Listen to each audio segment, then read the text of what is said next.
माता रामो मत पिता रामचंद्र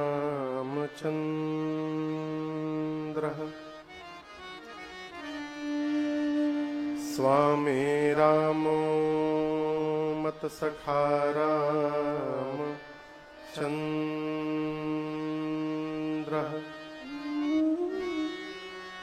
सर्वस्वं मे रामचंद्रो दयालो नार्यं जाने नैव जाने न जाने बंदों श्री तुलसी के चरण जिन कीन्हूं जग काज कलि समुद्र बूढ़त लखे प्रगट्यूं सप्त जहाज सिय राममय सब जग जानी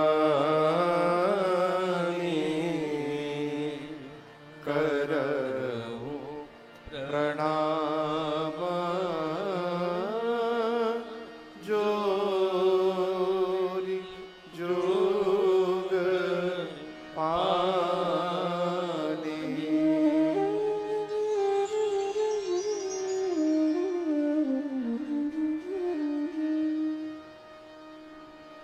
ऊपर बैठी सर। सियावर रामचंद्र भगवान की जय। जोर से बोलिए।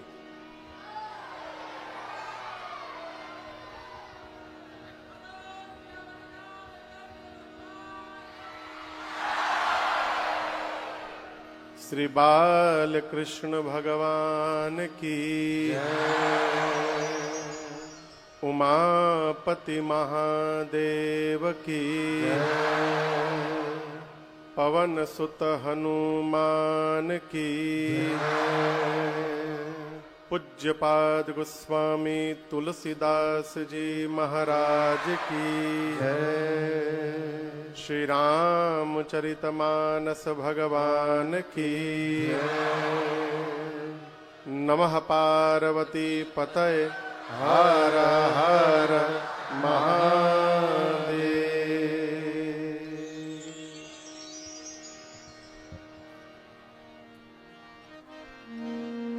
अनंत कोटि ब्रह्मांड नायक परात्पर ब्रह्म अकारण करुणा मृणालय भगवान श्री सीताराम जी के चरणों में बारंबार वंदन। भूतनाथ भगवान विश्वनाथ जगत जननी मां जानकी मां अन्नपूर्णा एवं अनंत बलवंत श्री हनुमंत लाल जी महाराज के चरणों में साष्टांग दंडवत। प्रातः स्मरणीय परम पूज्यपाद कवि कुलभूषण गोस्वामी श्री तुलसीदास जी महाराज के चरणों में बारंबार वंदन। उत्तर प्रदेश के इस जौनपुर जनपद में आपका ये नगर शाहगंज, जिसके इस परम पुनीत श्री राम लीला मैदान के इस प्रांगण में 500 वर्षों से प्रतीक्षारत श्रीधाम अयोध्या के परम पुनीत धरा पर नवनिर्मित भव्य दिव्य मंदिर में श्री राम लला सरकार के विराजमान होने तथा राष्ट्र की सेवा में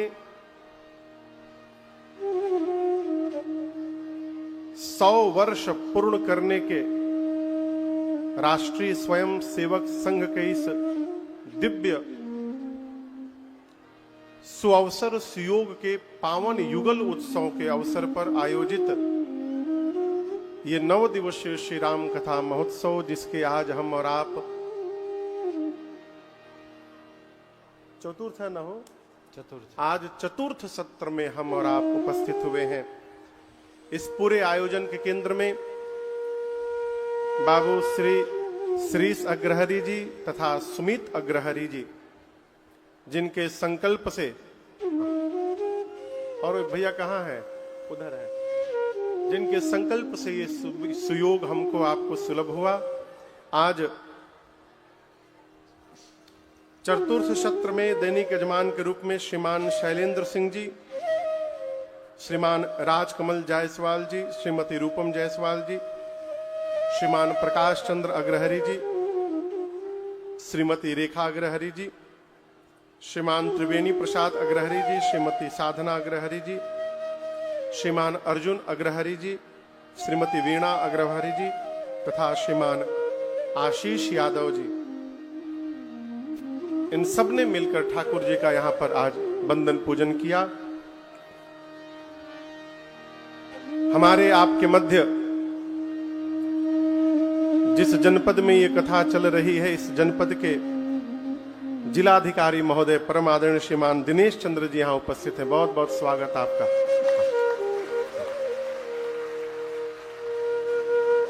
यहाँ के आदरणीय विधायक जी, बड़े भैया श्रीमान रमेश सिंह जी, एक बार करतल ध्वनि बजा दीजिए। भाजपा के जिला के अध्यक्ष श्रीमान अजीत प्रजापति जी, श्रीधाम अयोध्या से चलकर आए प्रातः स्मरणीय पूज्य श्री श्याम सुंदर दास जी महाराज, जय हो सरकार। अभी अभी मेरी दृष्टि पड़ी, कथा के बड़े रसिक श्रोता, पहले तो उत्तर प्रदेश महाराजगंज में डीएसपी थे, अभी मिर्जापुर में चले गए हैं डीएसपी भैया विंध्याचल पाठक जी। कहाँ बैठे हैं भैया? हाँ, सामने। जय जय जय जय। ऊपर बैठिए, नीचे ठीक है। जय जय। हाँ। और भी जितने भी गणमान्य अतिथि यहाँ पर उपस्थित हुए हैं, भक्तिमयी माताएं बहनें, YouTube तथा विज्ञान के सोशल मीडिया के माध्यम से पूरे विश्व में जहां जहां भी लोग कथा को देख सुन रहे हैं, आप सभी लोगों को इस मंडली के साथ मेरा सादर जय सिया राम।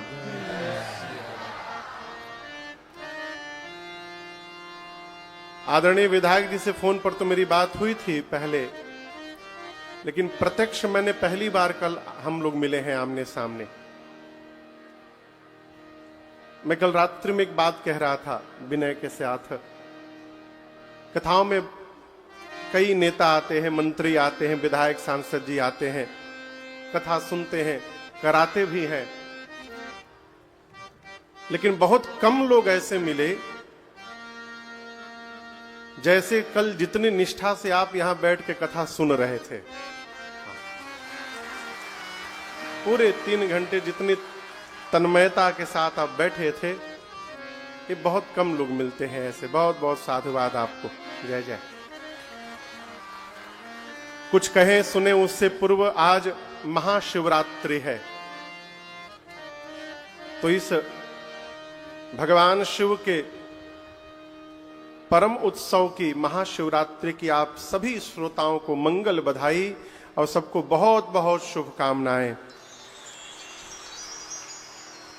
कथा प्रारंभ करें। कथा तो राम जी की चल रही है, लेकिन बिना शिव जी के राम जी की कथा भी अधूरी है। बोलिए विश्वनाथ भगवान की।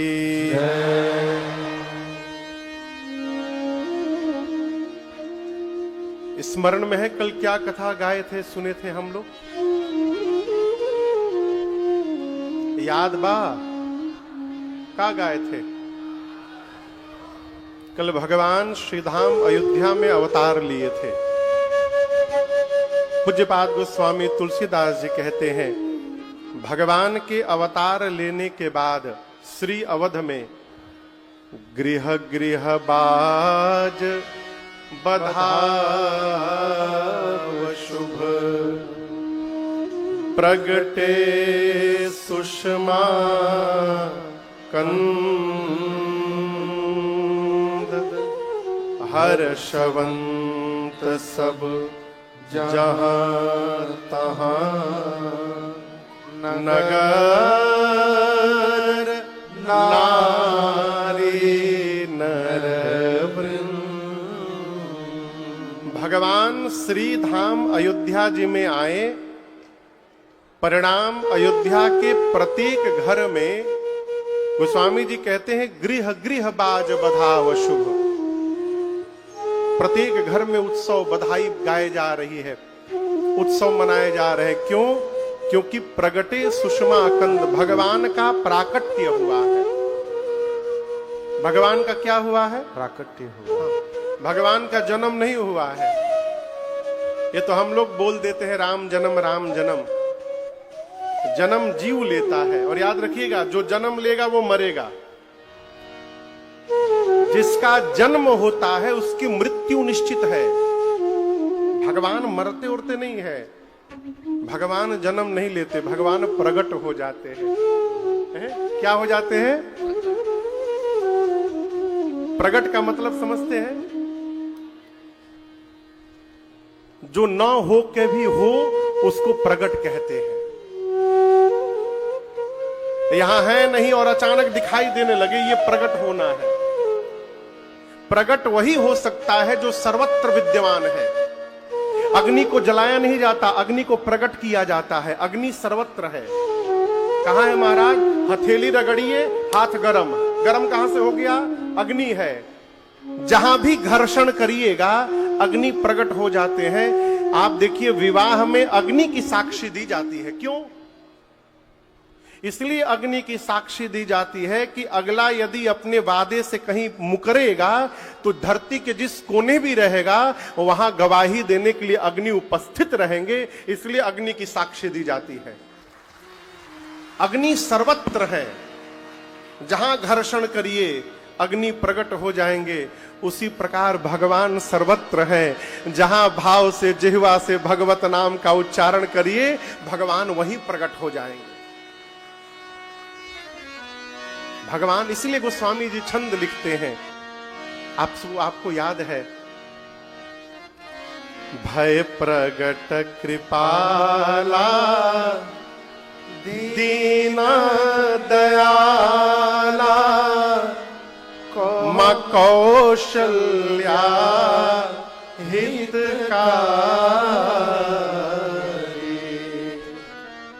परिणाम हर्षित महतारी मुनि मनहारी अद्भुत रूप बिचारी नहीं निहारी है। अद्भुत रूप निहारी। विचार उसका करते हैं जो दिखाई न पड़े। यहां साक्षात मां कौशल्या के आगे राम जी प्रकट हो गए हैं, इसलिए अद्भुत रूप निहारी। मां देख रही है रूप साक्षात भगवान का। भगवान प्रकट हो गए।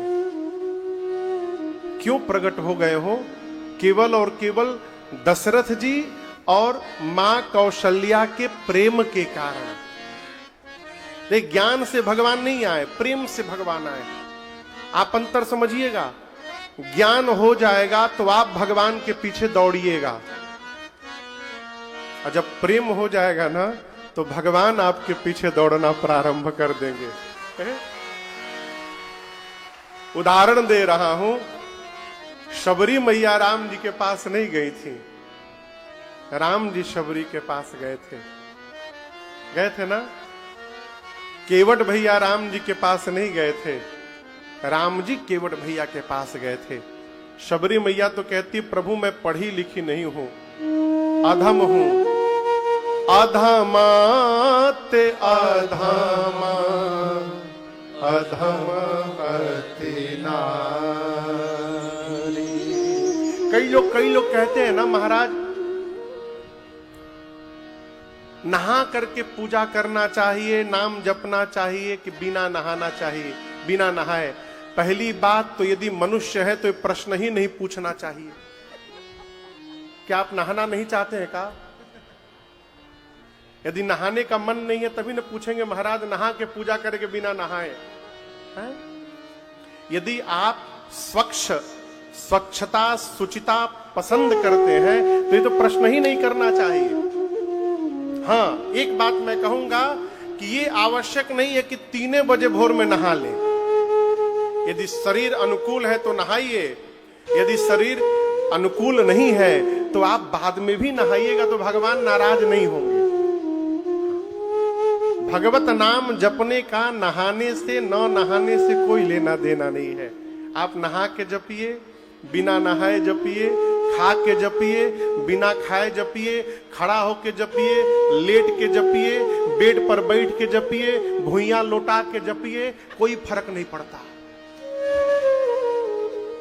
आज हमारे एक परिकर हैं, आए हैं। कहां बैठे हैं बाबू? हाँ, प्रश्न सामने बैठे हैं। हाँ।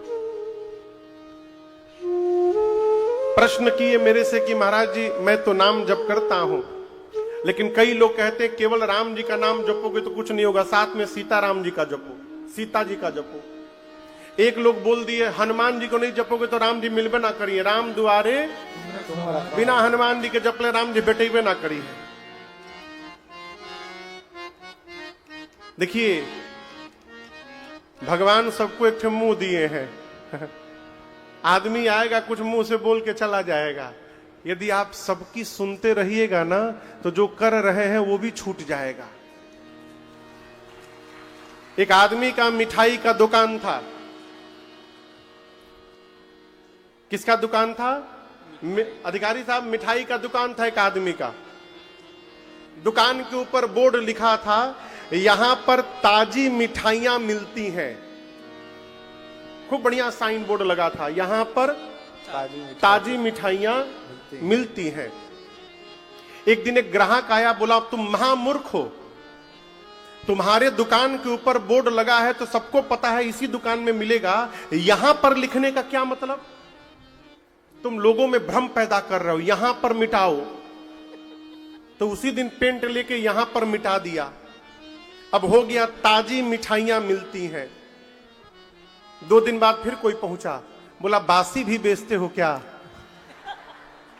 बोले नहीं ताजा। तो फिर क्यों लिखे हो ताजी? मिठाई तो ताजा ही मिलेगा, ताजा मिटाओ। फिर पुतवा दिया। अब आधा बोर्ड पर बच गया, मिठाइयां मिलती हैं। 1 हफ्ता बाद फिर कोई पहुंचे महापुरुष, बोले मिठाई की दुकान में मिठाई नहीं मिलेगा तो क्या मिलेगा? सीधे दिखाई दे रहा है मिठाई का दुकान है तो मिठाई ना मिलेगा है? मिठाई मिटाओ। अब पूरे बोर्ड पर किनारे बच गया मिलती है। फिर 10 दिन बाद कोई पहुंचा, बोला दुकान खुलेगा तो मिलेगा ही।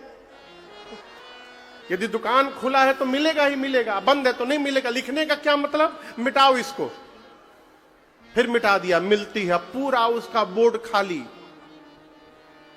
जैसे जिस दिन पुतवाया पूरा बोर्ड खाली हुआ, अगले दिन एक बाबूजी पहुंचे, जाकर बोले तुम्हारे इतना बड़ा मूर्ख मैंने नहीं देखा। इतनी सुंदर दुकान, इतना सुंदर बोर्ड, ऊपर क्यों नहीं लिखवाते हो यहां पर ताजी मिठाइयां मिलती हैं?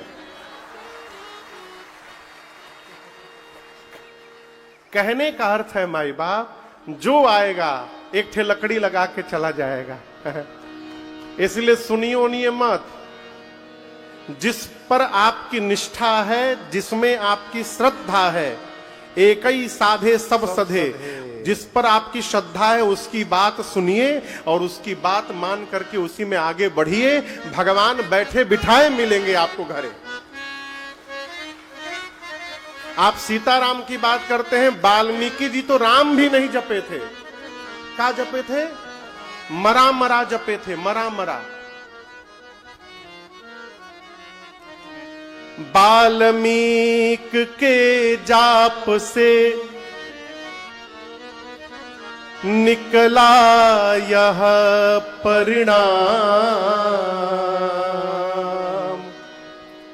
श्रद्धा होनी चाहिए, तुम मरा कहो या राम। क्या कही रहे हैं ये महत्वपूर्ण नहीं है माई बाप, कैसे कह रहे हैं ये महत्वपूर्ण है। प्रेम करिए भगवान को। श्री दशरथ जी महाराज और कौशल्या मैया पिछले जन्म में स्वयंभू और मनु थे, कल कथा मैंने सुनाई थी। इसी उत्तर प्रदेश के नैमिषारण्य में जाकर 23,000 वर्ष तपस्या किए थे। तपस्या करते करते शरीर के मांस गल गए थे, केवल हड्डियां बची थीं और हड्डियों पर चमड़ा लटका हुआ था। केवल हड्डी के ऊपर मानो चमड़े का कपड़ा पहना दिया गया हो, कंकाल के ऊपर। 23,000 वर्ष बाद भगवान की ब्रह्म वाणी हुई, मांगिए मांगिए क्या वरदान चाहिए। जैसे ये भगवान के शब्द कान में पहुंचे मनु जी और शत्रुपा मैया के, दोनों का शरीर रिष्ट पुष्ट हो गया। इतना रिष्ट पुष्ट हो गया कि लगा मानो अभी अभी घर से आए हो। मनु जी शरीर देखने लगे। शत्रुपा मैया से बोले, देवी जिसकी आवाज सुनकर इतना बदलाव हो गया, वो दिखाई दे देगा तो कितना बदलाव हो जाएगा। मनु जी बोले, प्रभु हम आपको देखना चाहते हैं। जैसे बोले तो राम जी और सीता मैया युगल रूप में उनके सामने प्रकट हो गए। जब भगवान प्रकट हो गए, मनु जी और शत्रुपा जी लगे निहारने, टकटकी लगाकर देखने लगे। मनु जी बोले शत्रुपा मैया से, देवी बड़े हैं तो इतने सुंदर हैं, छोटे होंगे तो कितने सुंदर होंगे। बोले कहा कि एक बार छोट बन के दिखा दीजिए, लड़का बन के। शत्रुपा मैया बोली, नहीं नहीं, एक बार दिखाई दे के फिर गायब हो जाएंगे ना तो बड़ा कष्ट होगा। तो मनु जी दिमाग लगाए। भगवान बोले, मांगिए क्या चाहिए। मनु जी अब दर्शन करिए, कोई भी अपने पिताजी से कैसे बोलेगा कि पिताजी हम चाहते हैं अगले जन्म में हम बाप बने, आप लड़का बनिए हमारे। कोई बोलेगा बाबूजी से? बोलिए, आप पिताजी से बोलिएगा कि अगले जन्म में हम बाप बनेंगे, आप लड़का बनिएगा, कोई कहेगा? नहीं। मनु जी महाराज जगत के पिता को पुत्र बनाना चाहते हैं। बोले कैसे? तो दिमाग लगाए। बोले, प्रभु हम आपके जैसा बेटा चाहते हैं, आपको नहीं चाहते हैं। चाहूं तुम ही समान सुत, प्रभु सन कवन दुरा। आपके जैसा बेटा चाहते हैं। भगवान चतुराई समझ गए। मुस्कुराकर राम जी बोले, मनु जी अब अपने जैसा हम कहां ढूंढने जाएंगे, चलिए वचन देता हूं, मैं ही आपके घर पुत्र बन करके अवतार ले लूंगा, ये वचन है मेरा। और उसी वचन के कारण भगवान दशरथ, वही मनु जी दशरथ बने, शत्रुपा मैया कौशल्या जी बनी और परमात्मा अवतार लिए हैं। हमको आपको भगवान काहे नहीं मिलते हैं जानते हैं? जानते हैं? हम आज तक कभी मंदिर में जाकर भगवान से भगवान को मांगे ही नहीं। हम जब भी गए तो भगवान से केवल सामान मांगे हैं। इसलिए सामान तो मिल जाता है, भगवान नहीं मिलते। आज भी जो भगवान से भगवान को मांगता है, भगवान उसको प्राप्त होते हैं, आज भी मिलते हैं। परमात्मा अवतार लिए, अयोध्या में उत्सव मन रहा है, सभी लोग बधाई गा रहे हैं, लेकिन दशरथ जी महाराज थोड़े चिंतित हैं। क्यों चिंतित हैं? गुरु जी की बात याद कर कर। गुरुदेव ने कहा था, धरहु धीर होई हहीं सुत चारे। महाराज धैर्य धारण करिए, आपको एक पुत्र नहीं होंगे। कितने होंगे? जोर से बोलिए, 4।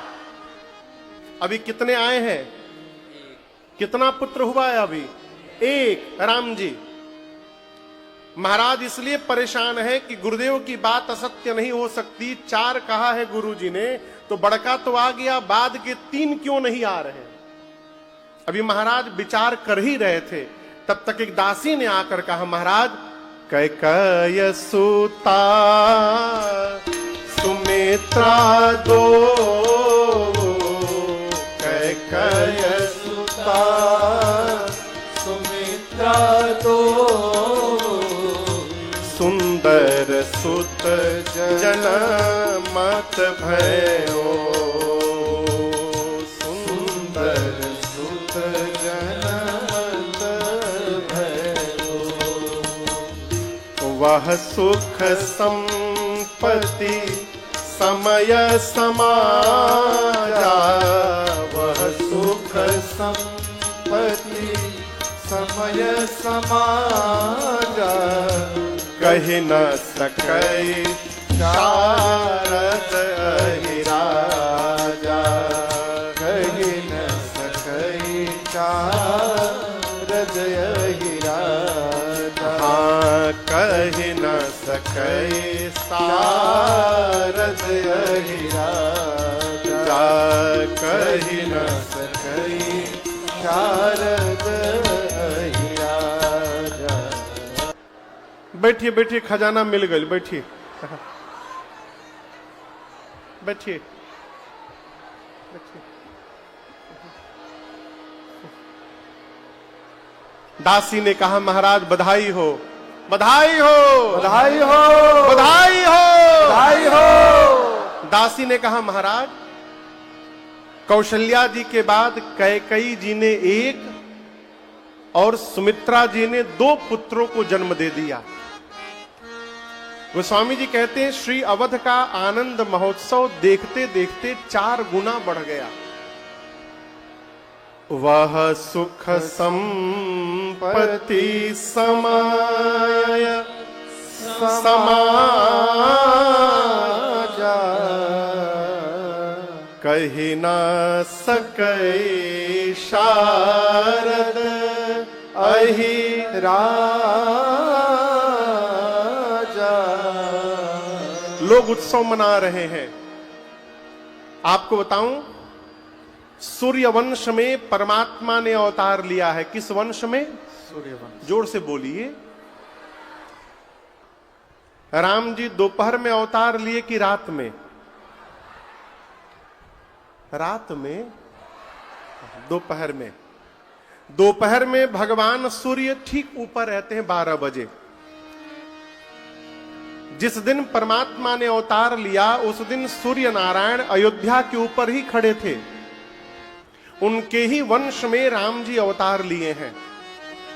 भगवान सूर्य ने सोचा यदि आगे चला जाऊंगा तो अयोध्या पीछे चली जाएगी और फिर मैं ही अपने घर के उत्सव से वंचित रह जाऊंगा। मन में विचार किया कि चलना तो जीवन भर है, आज यदि थोड़ी देर रुक कर उत्सव देख लूंगा तो कुछ बिगड़ थोड़ी जाएगा। सूर्य भगवान अयोध्या के ऊपर खड़े हो गए। नीचे लोग बधाई गा रहे हैं, वो देखने लगे। एक बधाई गीत सुने, 2 सुने, 3 सुने, 5 सुने। जितना सुनते थे मन और अटकता जाता था। अंत में मन में निर्णय किया कि इतनी देर से ये लोग गा रहे हैं, कितना गाएंगे, थोड़ी देर में बंद होने वाला होगा। अब सूर्य नारायण मन में विचार किए कि अब एक बार उत्सव पूरा बंद हो जाए फिर मैं आगे बढ़ूंगा। समझ रहे हैं ना आप लोग? भगवान सूर्य सोचे कि बधाई गाने वाले बंद हो जाएं फिर हम आगे बढ़ेंगे। बधाई गाने वाले सोच रहे हैं रात हो तो बंद हो जाए। बधाई वाले क्या सोच रहे हैं कि रात हो जाए तो बंद किया जाए। रात कब होगी? जब सूर्य नारायण जाएंगे। वो जाएंगे कब? वो कब जाएंगे? जब बधाई बंद होगा। बधाई कब बंद होगा? जब रात होगी। रात कब होगी? जब वो जाएंगे। जब वो जाएंगे। वो जाएंगे कब? जब बंद होगा। अब बंद कब होगा? जब रात आएगी। रात कब आएगी? जब वो जाएंगे। गोस्वामी जी कहते हैं इसी चक्कर में आपको सुनकर विश्वास नहीं होगा, राम जी के जन्म के बाद श्रीधाम अयोध्या में 1 महीने तक दिन ही दिन बना रही गया। गोस्वामी जी लिख रहे हैं, मास दिवस कर दिवस भा, यह मरम न जानई। रथ समेत रवि था क्यों कहिए निशा कवन विधि हो। 1 महीने तक दिन ही दिन बना रह गया। बहुत पढ़ा लिखा आदमी इसको एक्सेप्ट नहीं कर पाता है। इम्पॉसिबल महाराज, हो नहीं सकता, ये कैसे हो जाएगा? 1 महीने तक दिन ही दिन रहेगा।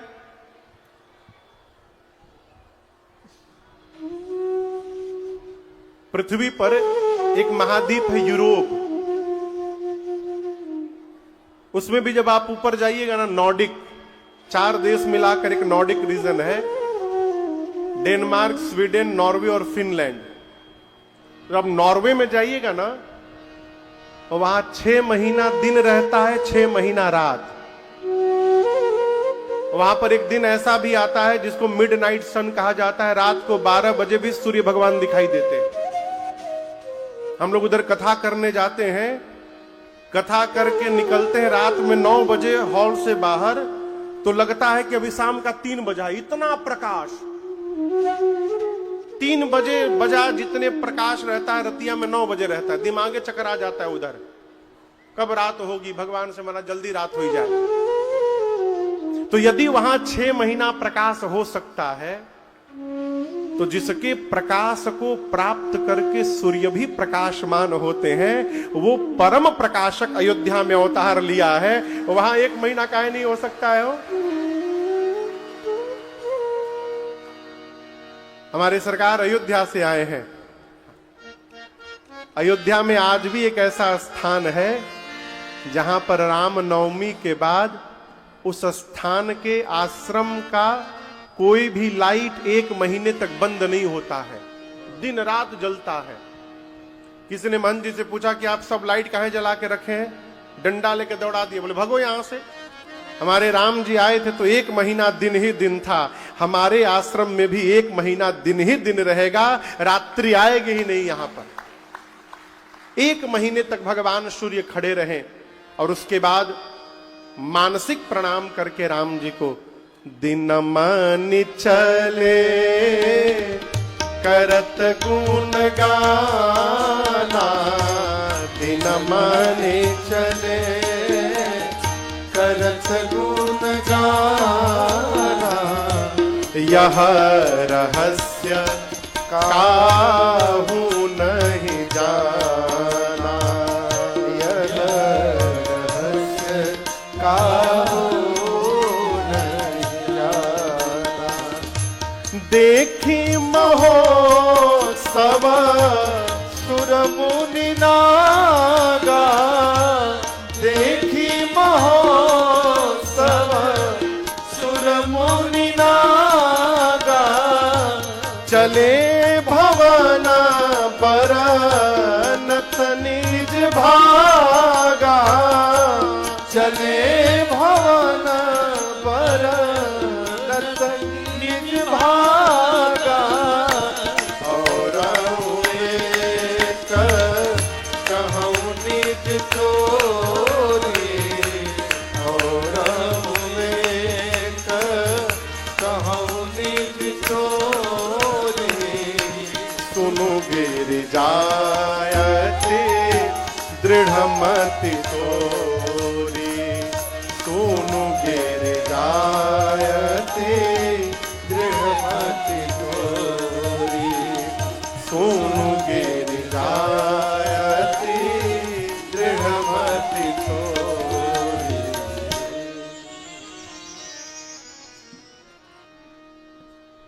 सूर्य नारायण 1 महीना उत्सव का दर्शन करने के बाद राम जी को मानसिक प्रणाम करके वहीं से चले गए।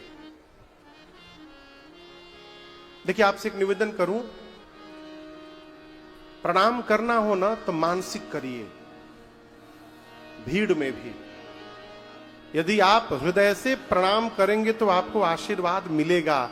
आप उनके पास पहुंचिए चाहे न पहुंचिए।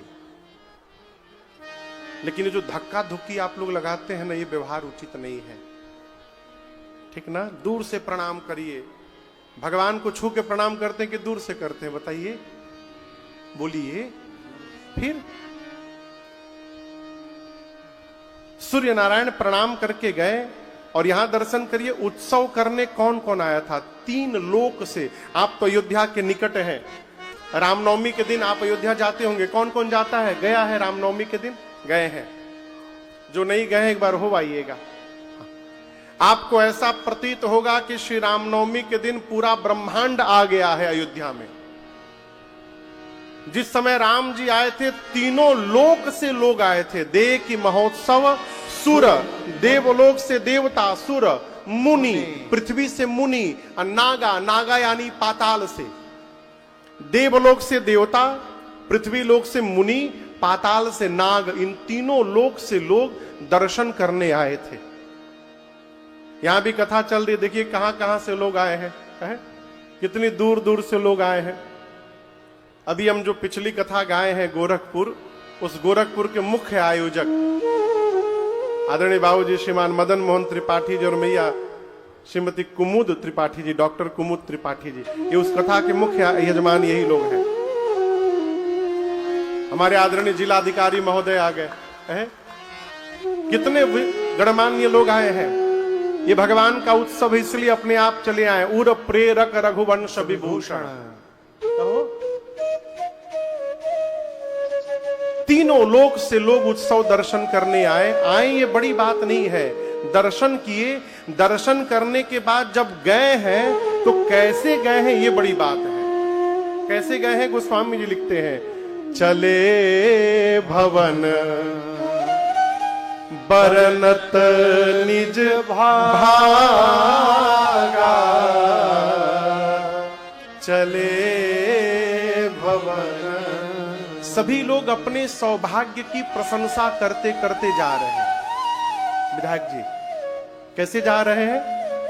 सौभाग्य की प्रशंसा करते। ये प्रसंग कह रहा है, जीवन में सदैव अच्छा देखने का स्वभाव बनाइए। अच्छा देखने का स्वभाव रहेगा तो बुरे व्यक्ति के भीतर भी कोई अच्छाई दिखाई पड़ जाएगी, और कमी देखने का स्वभाव हो जाएगा तो भगवान के भीतर भी कमी दिखाई देगी। हम जैसा चिंतन करते हैं उसका प्रभाव हमारे चरित्र पर दिखाई पड़ता है। इसलिए कहा गया ऑलवेज थिंक पॉजिटिव, सकारात्मक सोच रखिए। कई लोग अपने बच्चे को गधा है, गधा है, यदि आपका लड़का गधा है तो आपका है, आपका है।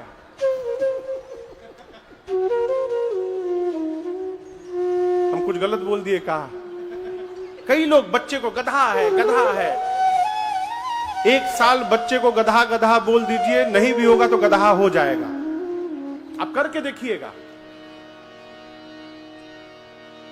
बार बार यदि कहा जाए तो वो भी सोचने लगेगा हम सही में गधा हैं का। इसको बंद करिए, बच्चों को ऊर्जा से भरिए, तुम कर सकते हो।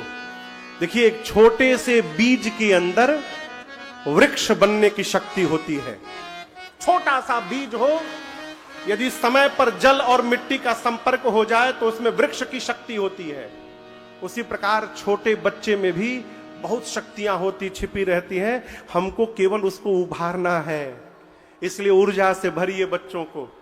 बेटियों से भी कहिए तुम्हारे भीतर शक्ति है, तुम शक्ति हो, कुछ भी कर सकती हो। बच्चों से कहिए कुछ भी जगत में असंभव नहीं है, कुछ भी किया जा सकता है, केवल प्रोत्साहन देना है। सकारात्मक सोच रखिए, अपने सौभाग्य का दर्शन करिए। कहां देखे महाराज, शाहगंज वालों से अधिक सौभाग्यशाली कौन होगा हो?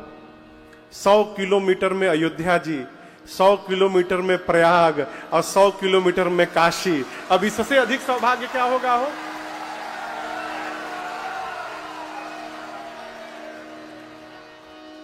इससे अधिक सौभाग्य क्या होगा?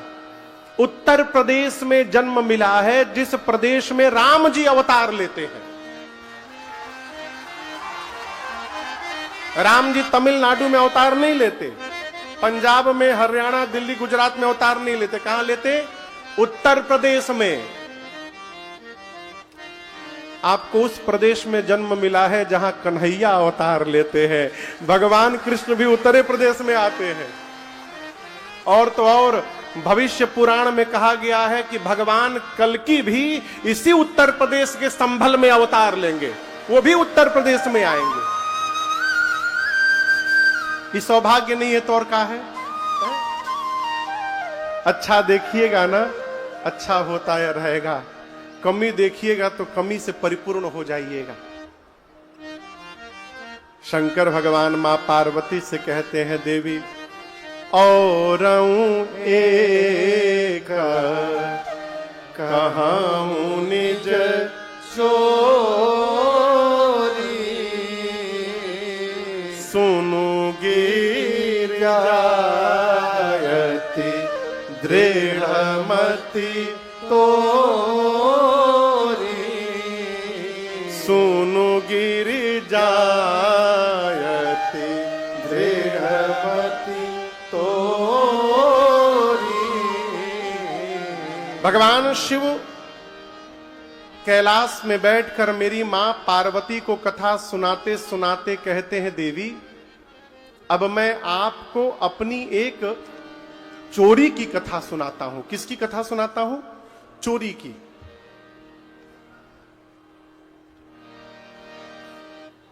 हमारे बड़े प्रिय बड़े भैया श्रीमान गौरीगंज के माननीय विधायक श्रीमान राकेश प्रताप सिंह जी अभी अभी यहां पहुंचे हैं। बहुत बहुत जय जय। अवधेश भी आए का? गोसाईगंज ना? अभय सिंह, हाँ गोसाईगंज ना?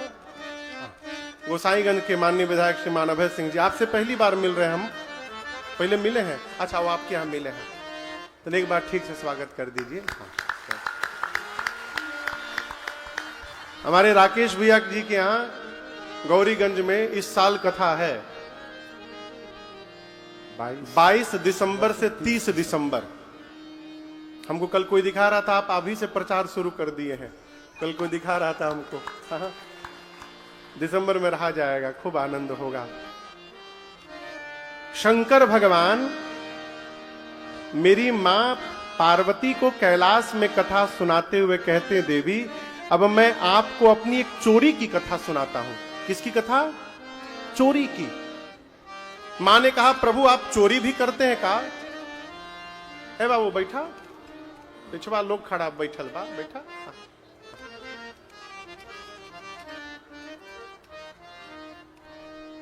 हम तो उस आदमी को ढूंढ रहे हैं जो मोबाइल फोन में कैमरा लगाया है।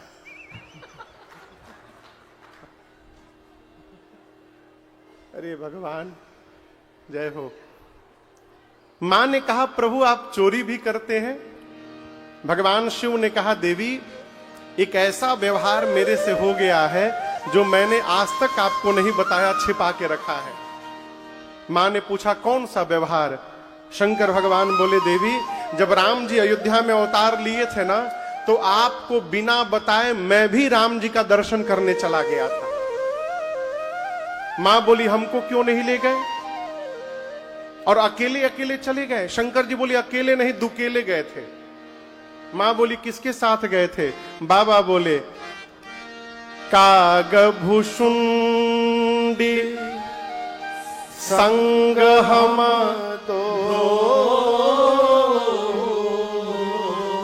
किसके साथ गए थे शंकर जी? बोलिए बोलिए। काग भुषुंडी जी के साथ। काग भुषुंडी जी कौआ है। माई बोली, प्रभु जाने के लिए कौआ ही मिले थे आपको? आप भोले भंडारी, वो कौआ है। शंकर भगवान बोले, देवी जीवन में यात्रा उसी के साथ करनी चाहिए जिसके साथ चित्त और चरित्र दोनों मिले। यदि भाव ना मिले ना तो यात्रा करिएगा तो नरक हो जाएगा। अब किसी का मन कथा में ना लगे और आप उसको बरबस ला के साथ में बैठा लीजिए, हर 10 मिनट पर खोदेगा आपको। चला जाए, बहुत हो गया, कबले सुनल जाए। तो आप कहिएगा कि शंकर जी और काकभुषुंडी जी का चित्त एक कैसे है? इसलिए एक है कि दोनों के इष्ट एक हैं। दोनों के इष्ट राम जी हैं। और दर्शन करिए, राम जी में भी ये बड़के राम जी नहीं है, वो छोटके राम जी है। काकभूषुंडी जी घोषणा करते हैं कि इष्ट देव मम बालक रामा, और शंकर जी भी कहते हैं कि बंदौ बाल रूप सोई राम। जिस बालक राम की उपासना दोनों करते हैं, अयोध्या में वही छोटे वाले राम जी आए हैं। शंकर भगवान और काकभूषुंडी जी दोनों अयोध्या पहुंच गए। मनुष्य के रूप में आए। किस रूप में आए? मनुष्य के रूप में, वेश बदल करके। शंकर भगवान ज्योतिषी बन गए और काकभूषुंडी जी को अपन चेला बना लिए। इस कथा को गोस्वामी जी अन्य ग्रंथ में लिखे, गीतावली में, मानस में नहीं लिखे। जो प्रसंग मानस में छूट गया ना, उसको दूसरे ग्रंथों में गोस्वामी जी ने लिख दिया। तो शंकर भगवान और काकभूषुंडी जी मनुष्य के रूप में गए अयोध्या। अब राम जी का दर्शन करना, हाई सिक्योरिटी, कैसे भीतर चले जाए? तो शंकर भगवान ने काकभूषुंडी जी से कहा कि कोई उपाय लगाया जाए। एक काम करो, तुम पता करो अयोध्या में सबसे अधिक भीड़ कहां होती है। तो काकभूषुंडी जी सर्वे किए और लाकर रिपोर्ट सौंपे। कहे प्रभु, सवेरे सवेरे सरजू जी के किनारे बड़ी भीड़ लगती है, अयोध्या वासी वहां नहाने के लिए जाते हैं। शंकर भगवान बोले रेंट पे कमरा खोजो, वहीं पर एक ऑफिस खोला जाएगा। बाबा रेंट पे कमरा लिए और एक कार्यालय खोले। कार्यालय के ऊपर साइन बोर्ड लगाया बाबा ने, भविष्य पूछो केंद्र, प्रोपराइटर शंकर शर्मा, और नीचे उप सहायक भूषुंडी नारायण पांडे। साइन बोर्ड लग गया हो। अब कस्टमर बनाना है अपना। तो शंकर भगवान बोले ऑफर दो, ऑफर। 1 महीना गुरुजी हाथ देखेंगे, अब फीस नहीं लेंगे, फ्री में। अब भारत में फ्री के नाम पर काका हो जा रहे, आपको तो पता ही है। खाली आप घोषणा करिए फ्री, बिजली फ्री, पानी फ्री, कुछ भी हो सकता है।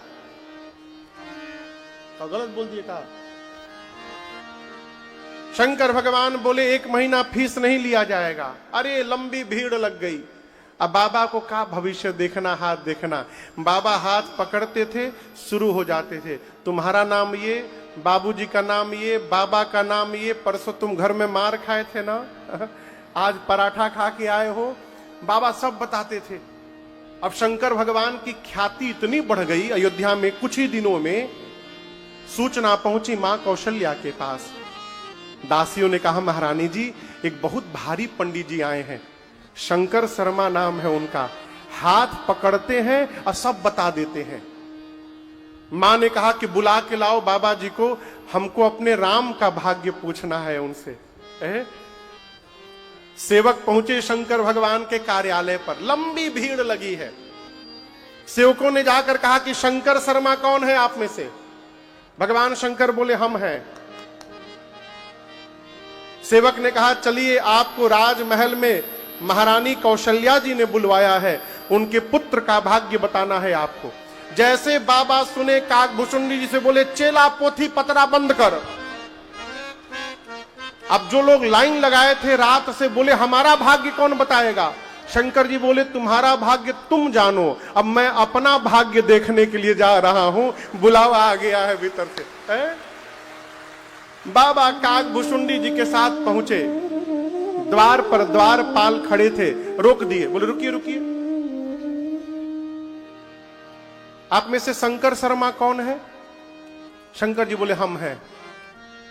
द्वारपाल बोले एंट्री केवल आपका होगा, आपके चेले का पास नहीं बना है। शंकर भगवान बोले कोई बात नहीं, चेला को बाहर रखिए। भूषुंडी जी बोले बाबा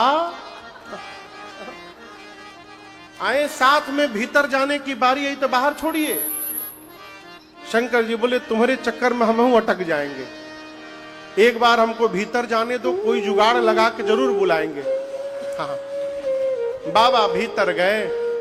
कौशल्या मैया ने पांव पखारा है।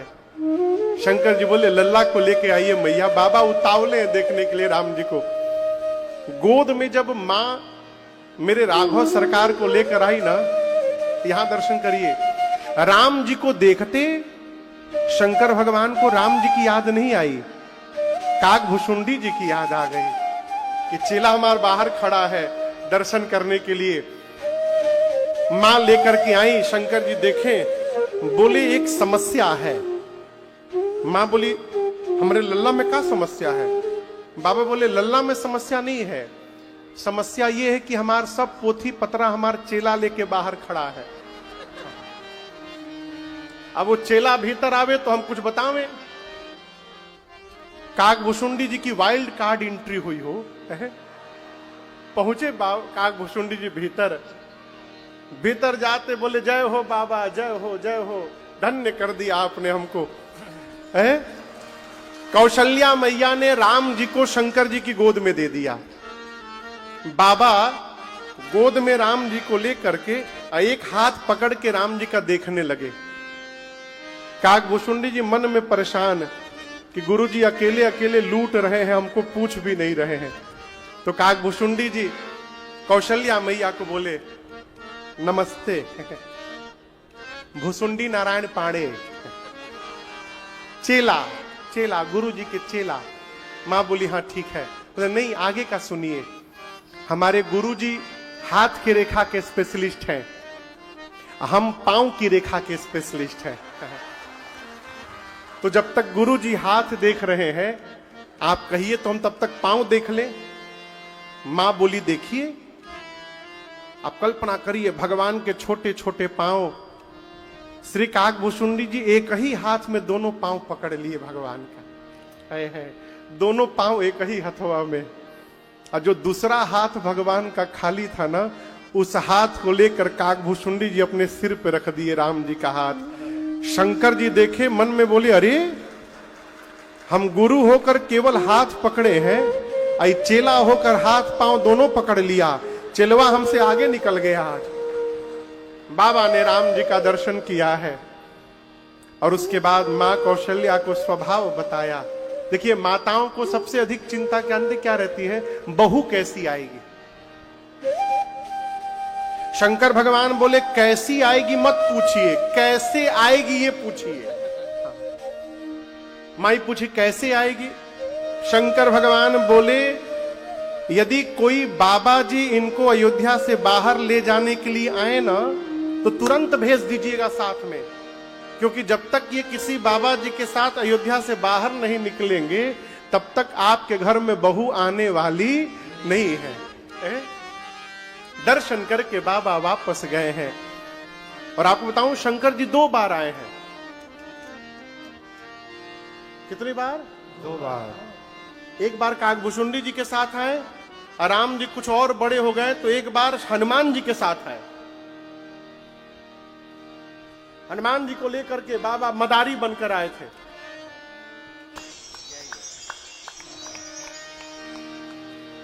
भगवान शंकर राम जी का दर्शन किए और कहे देवी मैंने देखा उस समय जो आया और महाराज से जिसने जो मांगा महाराज ने उसको वही दे दिया।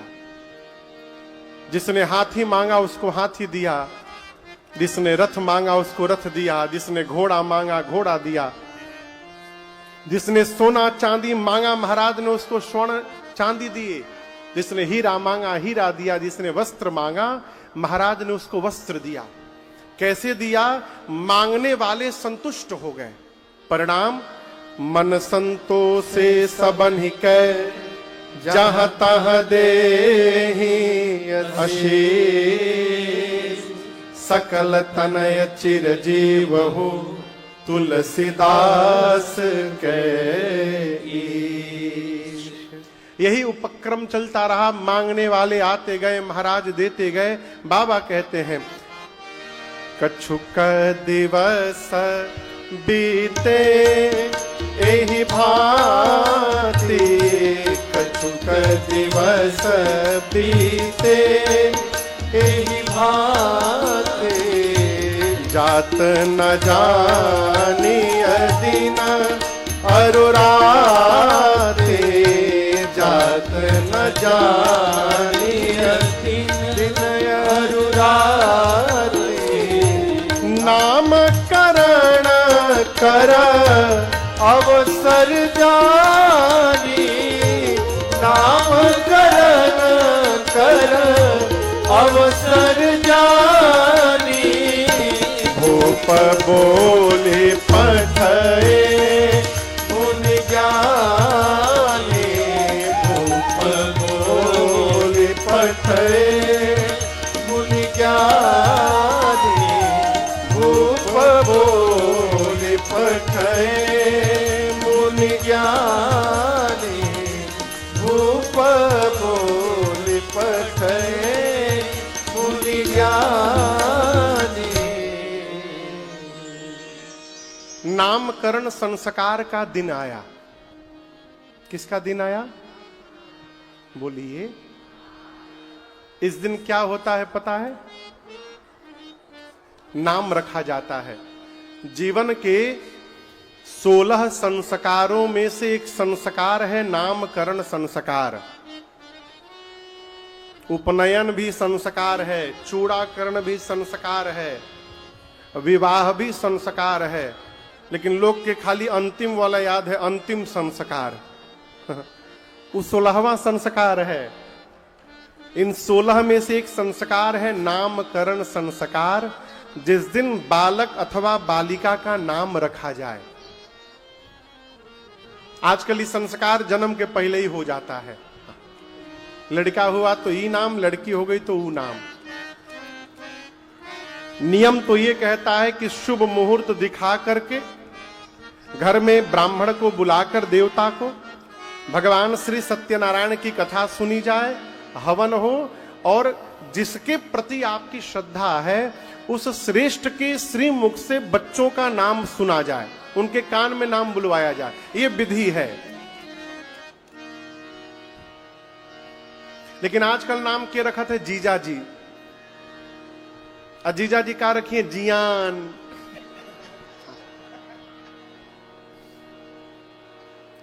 ऐसा ऐसा नाम सुनने को मिलता है, हो दया आती है। माई बाप रख लिए, का है यूनिक नाम है महाराज। देखिए, नाम रखना है ना तो भगवान के नाम पे रखिए। क्यों? बच्चों को जितनी बार बुलाइएगा न चाहते हुए भी मुख से, उतनी बार भगवत नाम का उच्चारण होता रहेगा और यही हमारा उद्धार करेगा। अजामिल महापापी था, पापी नहीं था, महापापी। पत्नी साधु थी उसकी, साधुता संपन्न। पत्नी ने संत से पूछा कि मेरे पति का उद्धार कैसे होगा। महात्मा ने कहा एक काम करना, तुम्हारा जो पुत्र होगा उसका नाम नारायण रख देना। क्या रख देना? नारायण। अजामिल का बेटा हुआ, उसका नाम पत्नी ने रखा नारायण। अजामिल पापी तो था लेकिन बेटे को बहुत प्रेम करता था, बहुत। और जब उसके जीवन का अंतिम क्षण आया नारायण अजामिल के, तो वो अपने बेटे को पुकारने लगा, नारायण कहां हो तुम? हे नारायण एक बार आ जाओ ना मेरी आंखों के सामने। वो तो बुला रहा था अपने बेटे को, लेकिन क्षीर सागर में बैठे नारायण ने कहा ये अपने बेटे को नहीं मुझे पुकार रहा है, और भगवान ने अपना पार्षद भेज दिया उसको लाने के लिए। अब कल्पना करिए अजामिल का बेटे का नाम पियान होता चाहे जियान, तो भगवान आ गए रहते ना। नाम भगवान के नाम पर हो। कितने अच्छे अच्छे नाम है वो भगवान के, है? नाम भगवान का जो दिल से लिया करते हैं, उन्हीं भक्तों को प्रभु प्यार किया करते हैं। नाम भगवान। गुरुदेव भगवान को चक्रवर्ती जी ने बुलाया, पूजन किया, दिव्य आसन पर बिठाया और कहा गुरुदेव आप मन में जो नाम विचार करके रखे हैं एक एक नाम कृपा करके बता दीजिए। गुरुदेव ने कहा राजन, आपकी गोद में जो आपके ज्येष्ठ पुत्र बैठे हैं इनका नाम आज से राम होगा। क्यों? ये आनंद के समुद्र हैं। भगवान क्या है? बोलिए बोलिए। समुद्र कभी देखे हैं आप लोग? सही में नहीं देखे तो टीवी में देखे होंगे। टीवी में समुद्र में जितना पानी भरा है मेरे राम जी के पास उतना आनंद भरा हुआ है। आनंद के समुद्र है राम जी। लोग कहते हैं भगवान ने हमको दुख दे दिया। मेरा प्रश्न है, जो समान भगवान के पास है ही नहीं है वो देंगे कहां से? भगवान के पास आनंद भरा है। यदि दुख आ रहा है हमारे कर्म का परिणाम है, और जीवन में आनंद आ रहा है यह भगवान की कृपा का परिणाम है, वहां से आनंद आ रहा है। गुरुदेव ने कहा ये आनंद के समुद्र हैं, त्रैलोक्य की सुंदर व्यवस्था करने वाले हैं महाराज, और ये पूरे जगत को विश्राम देने वाले हैं। जो पूरे जगत को विश्राम देंगे उनका नाम आज से राम होगा। राम जी के बाद भरत जी बैठे थे मां कौशल्या की गोद में। गुरुदेव ने कहा आपके दूसरे पुत्र विश्व भरण पोषण कर जो, महाराज आपके दूसरे पुत्र वो हैं जो पूरे जगत का भरण पोषण करेंगे। क्या करेंगे? बोलिए बोलिए। भरण पोषण मतलब विधायक जी भोजन कराना। तो भरत जी सबके खाना खियावत है का? भरत जी सबको भोजन कराते हैं? नहीं। तो यह भरण पोषण क्या है? यहां देखिएगा, भोजन से ना शरीर का पोषण होता है, आत्मा का नहीं होता। आत्मा का पोषण केवल और केवल भगवत प्रेम से होता है। यदि आपके हृदय में भगवान के चरणों के प्रति प्रीति है तो आपकी आत्मा संतुष्ट है। और भरत जी, अयोध्या कांड का छंद कहता है, अंतिम छंद, कि भरत जी एक बर्तन है और जिस बर्तन में श्री सीताराम जी का प्रेम रूपी अमृत लबालब भरा हुआ है। भरत जी कहां है? बर्तन, पात्र है। उस पात्र में भरा क्या है? सीताराम जी का प्रेम रूपी अमृत। सिया राम प्रेम पीयूष पूरन होत जन्म न भरत को। अब मान लीजिए एक जग है, जग में पानी भरा है, जग के पास कटोरी आ जाएगा तो कटोरी में क्या भरेगा? बोलिए, क्या भरेगा कटोरी में? पानी। जो जग में होगा वही ना भरेगा। भरत जी पात्र हैं, उनमें राम जी का प्रेम भरा है। जो भी भरत जी की शरण में जाएगा उसकी आत्मा को भरत भैया राम प्रेम से लबालब भरते रहेंगे। जो सबको राम प्रेम से भर दे उसका नाम भरत, इनका नाम भरत होगा। भरत भैया के बाद मां कैकेयी की गोद में सबसे छोटे भैया बैठे हैं जिनका नाम है शत्रुघ्न भैया। ओवरटेक कर गए हैं लक्ष्मण जी को। गुरुदेव ने कहा आपके छोटे कुमार जाके सुमिरन तेरी पुनासा,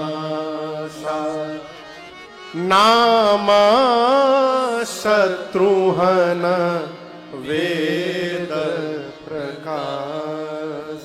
महाराज आपके सबसे छोटे कुमार, इनका नाम आज से शत्रुघ्न होगा। क्यों? जो भी इनके नाम का स्मरण करेगा ना उसके शत्रु समाप्त हो जाएंगे।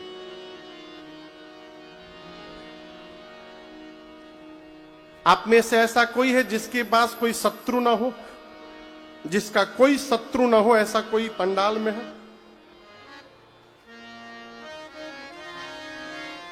कुछ लोग हाथ उठाए हैं, लेकिन आपको भ्रम है कि आपका कोई शत्रु नहीं है। आपका शत्रु आपके घरवे में बैठा है। कौन महाराज? काम, क्रोध, मद, मोह, लोभ, मत्सर, ये हमारे सबसे बड़े शत्रु हैं। आइए आइए महाराज, देखिए शाहगंज वालों का सौभाग्य, एक और महाराज का यहां पर आगमन हुआ। आदरणीय श्रद्धेय श्री कुलदीप जी महाराज राम कथा के बड़े अच्छे वक्ता हैं। हम पहले से आसन लगा के बैठे हैं। आप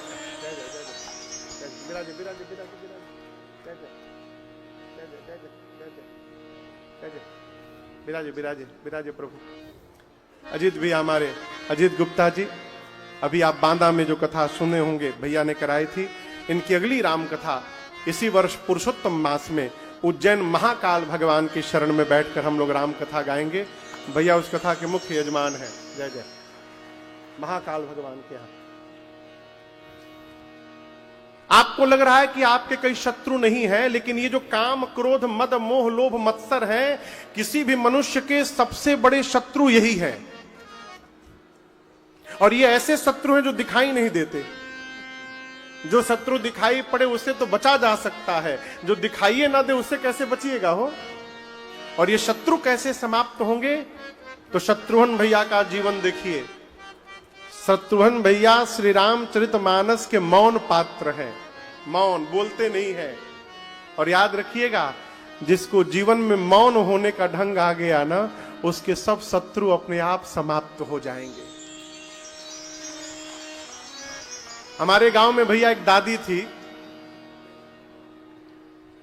अब तो नहीं है वो नकली दांत लगाती थी, नकली दांत। वो ऊपर नीचे का सेट आता था ना, पूरा सेट वो लगाती थी। तो जब गांव में किसी दूसरी माता जी से झगड़ा हो जाता था, वो दादी थी, हमारी दादी लगती थी, जब किसी से झगड़ा हो जाए ना, तो दोनों दांतवा का सेट निकाल के हाथ में लेकर के फिर लड़ती थी। तो हम पूछे, दादी हाथ में दांत निकाल के काहे लड़ती हो? बोली, यदि नकली है ना, जोर जोर से बोलेंगे तो गिर के टूट जाएगा, तो सेफ्टी के लिए निकाल लेते थे। आपसे यदि कोई आपसे झगड़ा करने आए, वो कितनों चिल्लाए, आप बोलबे मत करिए। कितनी देर चिल्लाएगा? बोलिए 5 मिनट। वो कितना भी बोलेगा, आप कुछ नहीं बोलिएगा तो बोलते बोलते अपने सर खोपड़ी दीवार पर मार के लौट के चला जाएगा। और यदि आप भी बोलने लगिएगा तो ये झगड़ा घंटों चल सकता है। ये कथा कहती है, जिसको मौन होने का ढंग आ गया परिवार में, उसके सभी शत्रु धीरे धीरे अपने आप समाप्त हो जाएंगे। इसलिए आज के बाद इनका नाम शत्रुघ्न होगा। और सबसे अंत में लक्ष्मण भैया, गुरुदेव ने कहा आपके तीसरे पुत्र लक्षण धाम राम प्रिय, सकल जगत आधार, गुरु वशिष्ठ तिहि राखा, लक्ष्मण नाम उदार। गुरुदेव ने कहा, महाराज आपके तीसरे पुत्र सभी शुभ लक्षणों के धाम हैं, राम जी के प्रिय हैं, ये शेष अवतार है महाराज। आज के बाद इनका नाम लक्ष्मण होगा। पूरी सभा जय जयकार करती है। गुरुदेव ने कहा, महाराज वेद कितने हैं? वेद बोलिए जोर से, 4। नाम याद है? सबसे पहला वेद ऋग्वेद, दूसरा यजुर्वेद, तीसरा सामवेद, चौथा अथर्ववेद। गुरुदेव ने कहा 4 वेद हैं, 4 आपके पुत्र हैं। ये पुत्र नहीं है, चारों वेद का सारांश ही आपके घर में पुत्र बन करके अवतार लिया है। ये चारों वेद के सार तत्व हैं। महाराज ये मुनियों के धन हैं, भक्तों के सर्वस्व है, सब कुछ है। और शंकर जी के प्राण तत्व हैं। सांवले राम जी के साथ गोरे लक्ष्मण जी रहेंगे, और सांवले भरत जी के साथ गोरे शत्रुघ्न जी रहेंगे। गुरुदेव ने भाव, स्वभाव, गुण, लक्षण बताया। एक दिन मां कौशल्या जी राम जी को अमृत पान करा के अपना सुंदर डिठौना लगाकर सजा करके, और राम जी को मैया ने पालने में सुला दिया। कहां सुला दिया? पालने में। और जब राम जी सो गए तो उसके बाद अपने कुल के इष्ट भगवान श्री रंगनाथ की पूजा करने के लिए मां कुछ पकवान बनाई, और जाकर मां ने मंदिर में भोग लगाया। नियम कहता है भोग लगाते समय देखना नहीं चाहिए।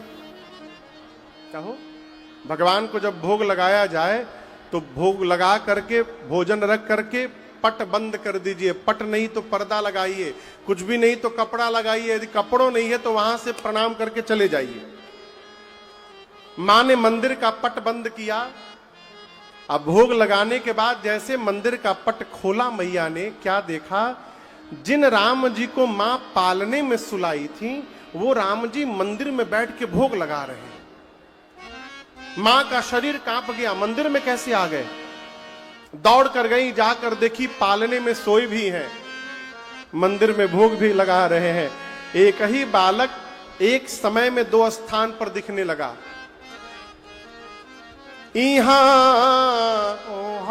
उहाँ दुई बालक देखा, मति भ्रम मोर ज्ञान विसेखा। आप यहां पंडाल में बैठ के कथा सुन रहे हैं, ठीक? बीच कथा में से आप उठ के चले गए, आपकी ट्रेन है शाहगंज रेलवे स्टेशन पर। बीच कथा में उठ के आप चले गए, कथा सुनते हुए गए, स्टेशन के प्लेटफॉर्म पे जाके खड़े हो गए, और वहां यदि दोबारा हम मिल जाएं तो आप हमको प्रणाम नहीं करिएगा, भूत बोल के भागिएगा। महाराज तो कथा बात रहे, यहां कैसे आ गए? यही स्थिति मां के साथ हुई। राम जी पालने में सोए भी हैं और वही राम जी मंदिर में भोग भी ला पा रहे हैं। मां का शरीर कांपने लगा, मां व्याकुल हो गई। और यहां दर्शन करिए, दूसरी बार प्रभु ने मां को अपने विराट रूप का दर्शन कराया। पहली बार अवतार लेने के साथ ही दिखाया था, दूसरी बार दिखरावा मातहि निज अद्भुत रूप अखंड रोम रोम प्रतिलागे कोटि कोटि ब्रह्म। भगवान के शरीर में मां कौशल्या को अनेकों ब्रह्मा शंकर दिखाई पड़े, अनेकों पर्वत नदियां वन प्रदेश सागर दिखाई पड़े, काल कर्म ज्ञान गुण दिखाई पड़ा, काल कर्म ज्ञान गुण के प्रभाव से उत्पन्न होने वाला स्वभाव दिखाई पड़ा। मां को वो भी दिखाई पड़ा जो आज तक कभी कान से सुना नहीं था, माया दिखाई पड़ी जो जीव को फंसाती है, जीव दिखाई पड़ा जिसको माया नचाती है, और वो भक्ति दिखाई पड़ी जो जीव को माया से बचाती है। मां का शरीर कांपने लगा, भगवान का शरीर देख करके व्याकुल होकर मां नेत्र बंद करके भगवान के चरणों में बैठ गई। राम जी देखे मेरी मां डर गई, भगवान तुरंत छोटे बालक हो गए। देखिए, हमसे आपसे एक बात कहें, जिस जीव से उसके माता पिता डरने लगे, उसी दिन से उस मनुष्य का दुर्भाग्य प्रारंभ होने लगता है। जीवन में ऐसा कोई व्यवहार नहीं करना चाहिए माई बाप कि हमारे माता पिता को ही हमसे डर लगने लगे। कहो, राम जी देखें कि आप दर्शन करिए, कई लोग मैंने कान से सुना है, कई लोग अपने माई बाप से कहते तुमको बोलने का ढंग नहीं आता। अरे जिसने बोलना सिखाया उसको हम कह रहे हैं आपको बोलने का ढंग नहीं आता है? राम जी विराट रूप दिखाएं मां को और देखें कि मेरी मां मेरे रूप को देख के डर रही है। भगवान तुरंत भये बहुरी शिशु रूप धरा, भगवान फिर से छोटे बालक बन गए। बोले मां जो दिखाया वो जगत के लिए है, आपके लिए तो मैं छोटा बालक ही आपका हूं, देखिए मैं छोटा बन गया। कौशल्या मैया ने हाथ जोड़ लिया, कहा नाथ मेरे से अपराध हो गया, जगत पिता मैं सुत करिया, मैंने जगत के पिता को अपना पुत्र मान लिया। प्रभु आपका स्वरूप दिखाई पड़ा है आज, न प्रारंभ का पता चल रहा था न अंत का, मैं कैसे स्तुति करूं आपकी समझ में नहीं आ रहा है। राम जी बोले मां मैं जगत के लिए भले पिता हूं लेकिन आपके लिए आपका पुत्र हूं मां। इसलिए देखिए मैं बड़े रूप में नहीं बात कर रहा हूं, मैं छोटा बन के बात कर रहा हूं। और दिखाया क्यों? इसलिए दिखाया कि मुझे मंदिर में और पालने में देखकर आपको भ्रम हो गया। मां आपका राम जीव नहीं है, आपका राम जगदीश है। और मैं केवल मंदिर और पालने में नहीं, मैं धरती के तिनके तिनके में प्रकट होने की शक्ति रखता हूं, मैं जहां चाहूं वहीं प्रकट हो सकता हूं मां। इसलिए मैं आपको इसलिए दिखाया, और आप दर्शन करिए। राम जी के पिताजी कौन है? बोलिए, दशरथ जी। कौशल्या मैया को राम जी ने 2 बार अपने विराट रूप का दर्शन कराया, 2 बार, लेकिन दशरथ जी को 1 बार भी नहीं कराया है। क्यों जानते हैं? हम सबसे अपने आप को छिपा सकते हैं, लेकिन जिस मां ने हमको जन्म दिया है उस मां से हम अपने आप को छिपा नहीं सकते हैं। मां हमारे विषय में सब जानती है, सब जानती है। जीवन में सभी संबंध का विकल्प है। आप बुरा ना मानिएगा, एक बात बोलूं, बात थोड़ी कठोर है राकेश भैया। धरती पर कोई नहीं है जो ये बोल दे कि हमारे पिता हैं। किसी को अपने पिता के बारे में पता नहीं है कि हमारा पिता है कौन। हमारी मां जिसकी ओर इशारा करती कि ये तुम्हारे पिता हैं, मां की बात मानकर हम जीवन भर उस व्यक्ति को अपना पिता मानते हैं, जीवन भर। लेकिन मां के लिए किसी का परिचय नहीं चाहिए, पिता के लिए परिचय चाहिए। मां बताती है तुम्हारे पिता हैं, हम उनको पिता कहते हैं, लेकिन माता के लिए कोई परिचय नहीं चाहिए। माता और पुत्र का संबंध ही ऐसा है। जीवन के सभी संबंधों का विकल्प है, लेकिन मां का कोई विकल्प नहीं है। मैं बार बार कथाओं में कहता हूं, भगवान को प्रसन्न बाद में करिए, माई बाप को प्रसन्न पहले करिए। जिसके माता पिता प्रसन्न हो गए उस पर भगवान अपने आप प्रसन्न हो जाएंगे, करना नहीं पड़ेगा भगवान को।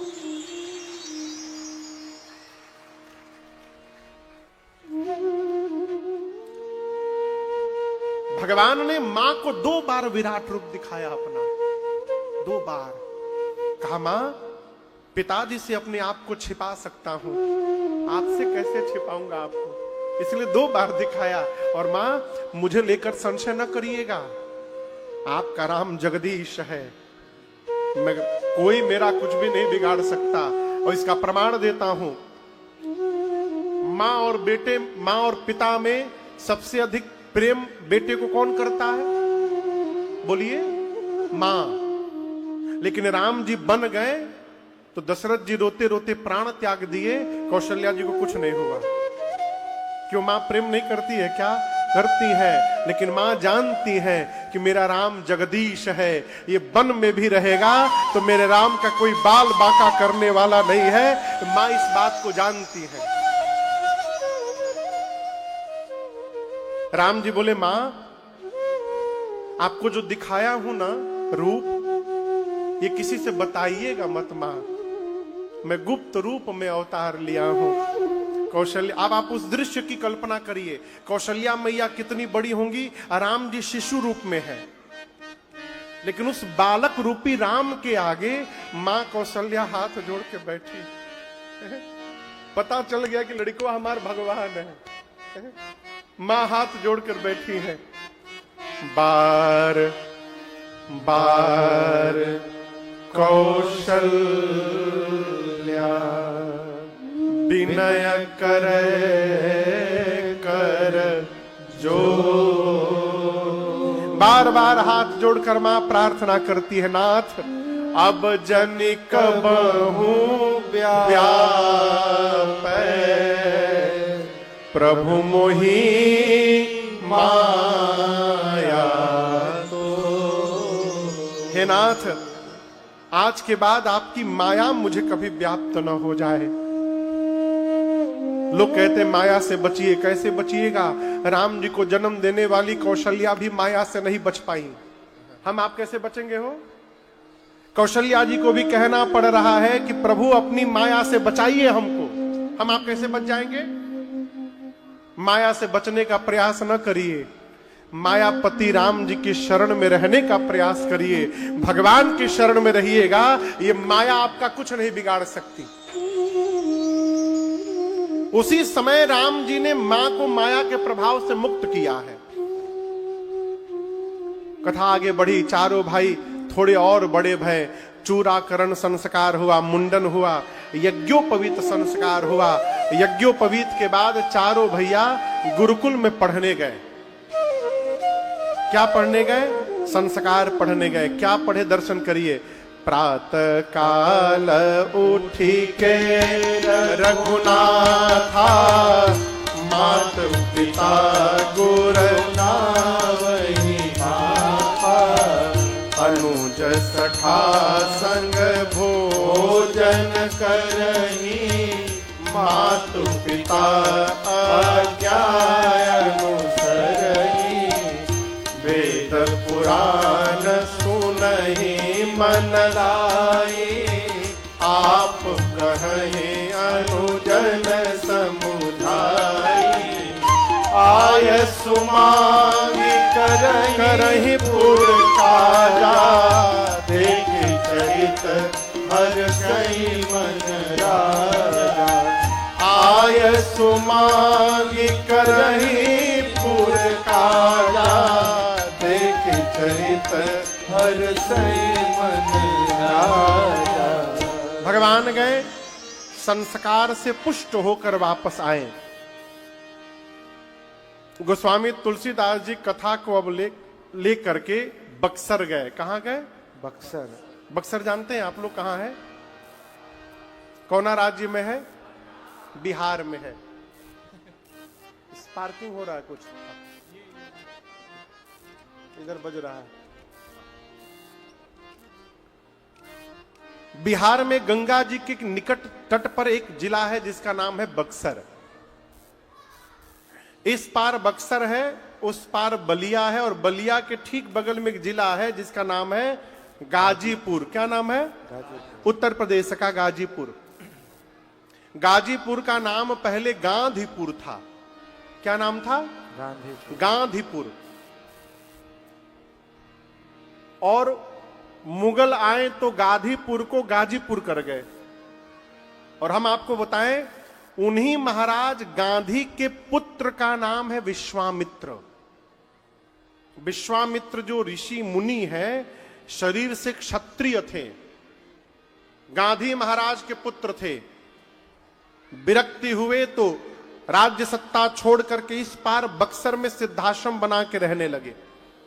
जब जब यज्ञ प्रारंभ करते हैं विश्वामित्र जी, तब तब मारीच और सुबाहु आकर इनके यज्ञ को विध्वंस कर देते हैं। अब आप कहिएगा महाराज जी मारीच सुबाहु विश्वामित्र जी के पीछे काहे पड़े हैं? पड़े नहीं है, रावण ने ड्यूटी लगाई है इनकी। देखिए, रावण ने ब्रह्मा जी से वरदान मांगा कि या तो मुझे बानर मारेगा, नहीं तो दूसरा कौन मारेगा? मनुष्य। कौन बोला? कोई बच्चा बोला, अभी छोटा बच्चा बोला। कौन बच्चा बोला? अच्छा, तू बोले बाबू, बहुत बढ़िया। एक बच्चे के लिए ताली बजाइए। देखिए, बड़ बड़ लोग चुप रहे, लड़का बोल दिया। रावण वरदान मांगा, या तो बानर मारेगा नहीं तो मनुष्य मारेगा। रावण पता लगाया, पता करो धरती पर सबसे वीर बानर कौन है, तो बाली का नाम सामने आया, बानरों का राजा। रावण गया बाली से लड़ने। जैसे लड़ने गया, बाली पहले दिन ही उठा के रावण को पटक दिया। केवल पटका नहीं, पटकने के बाद उसको उठाया और उठा के यहां बगल में दबा दिया। किसने? बगल में दबाकर 6 महीने तक बाली वर्ल्ड टूर किया।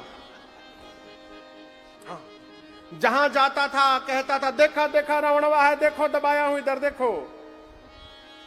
6 महीना रावण बाली की कांख में दबा रहा। साथ में रहते रहते उसको बाली के स्वभाव का पता चल गया, और लालच दे करके रावण ने बाली को अपना मित्र बना लिया।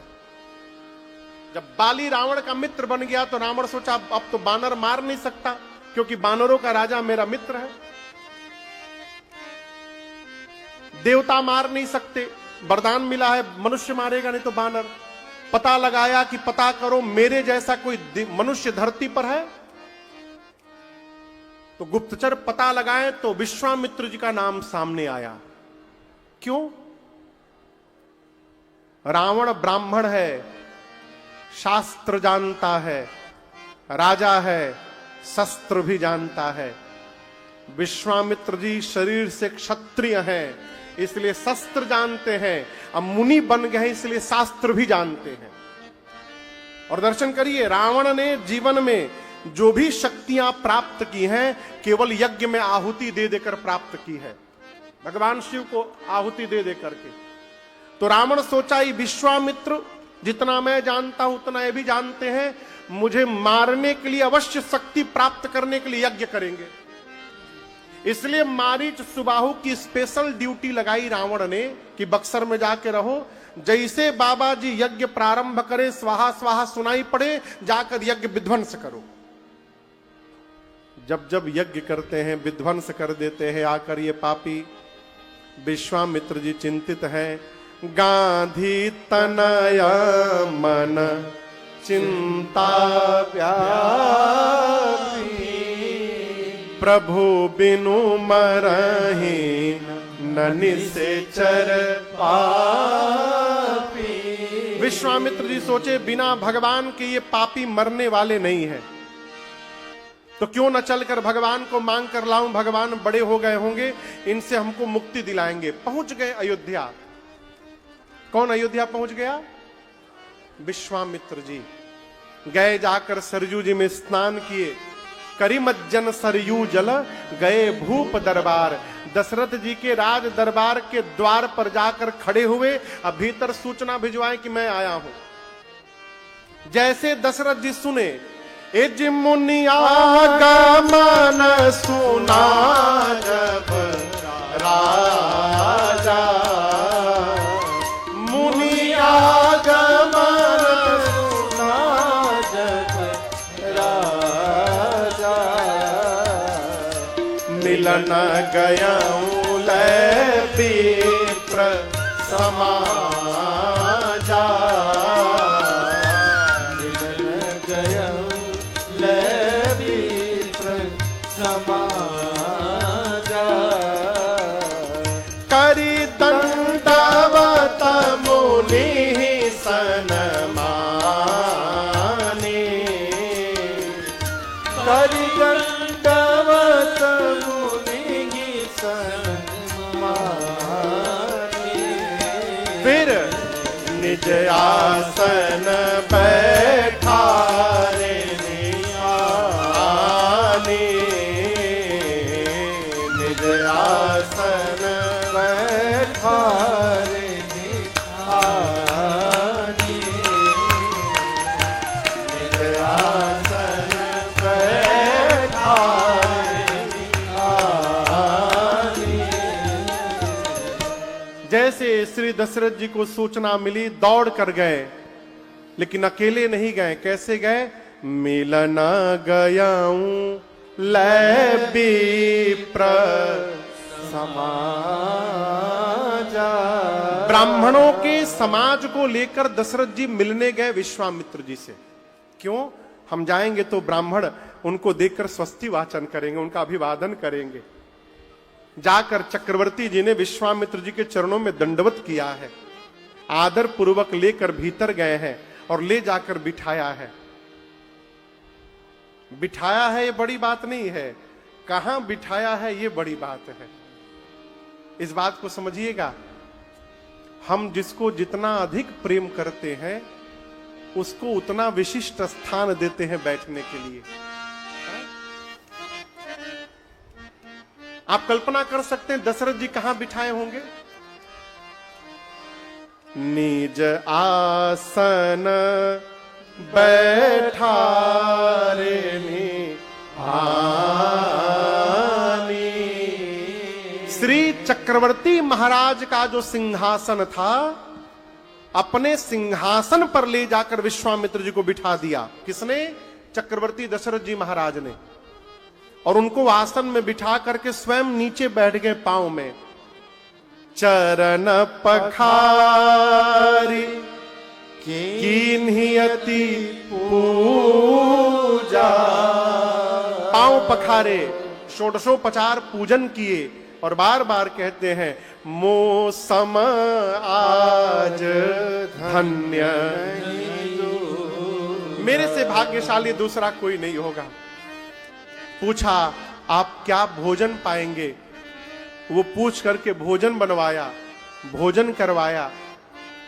आप बताइए, कोई आपके घर में आवे, आप उसको ले जाकर बिठाइए, पांव धोइए, पूजन करिए, पूछिए आप क्या पाएंगे, वो भोजन बनवाइए, अब भोजन करवाइए। इस पूरे कार्यक्रम में कितना समय लगेगा? 2 घंटा कम से कम। आपके घर कोई महात्मा यदि आए तो क्या आप 2 घंटे बाद बच्चों को बुला के प्रणाम करवाएंगे? कब करवाएंगे? तुरंत। लेकिन दशरथ जी महाराज 2 घंटे बाद राम लक्ष्मण जी को बुला के प्रणाम करवाएं। क्यों? इसके पीछे कारण है। कल्पना करिए, गुरु जी कपारे पर बोरा लेके जा रहे हो, 40 किलो का बोरा गुरु जी कपारे पर लिए हैं, चल रहे हैं। चेला कह रहा है, गुरु जी रुकिए रुकिए, हम आपको दंडवत करेंगे। गुरु जी कौन आशीर्वाद देंगे? आप कल्पना करिए। महाराज सोचे कि विश्वामित्र जी बहुत दूर से आ रहे हैं, थके होंगे, यदि इस समय मेरे बच्चे प्रणाम करेंगे तो हृदय से आशीर्वाद नहीं निकलेगा। पहले उनको भोजन करवाया, थकान समाप्त कराया, और जब देखा विश्वामित्र जी प्रसन्न हो गए, अब बच्चे प्रणाम करेंगे तो हृदय से आशीर्वाद निकलेगा, इसलिए बाद में प्रणाम करवाया। पुनि चरणनि मेले सुतचारी। और विश्वामित्र जी से बोले, महाराज कहिए आप क्यों आए हैं? के ही कारण आगमन तुम्हारा। आपके आने का कारण क्या है? कहिए। आप कहने में विलंब कर रहे हैं विश्वामित्र जी, आप कह देंगे तो मैं करने में विलंब नहीं करूंगा, तुरंत कर दूंगा।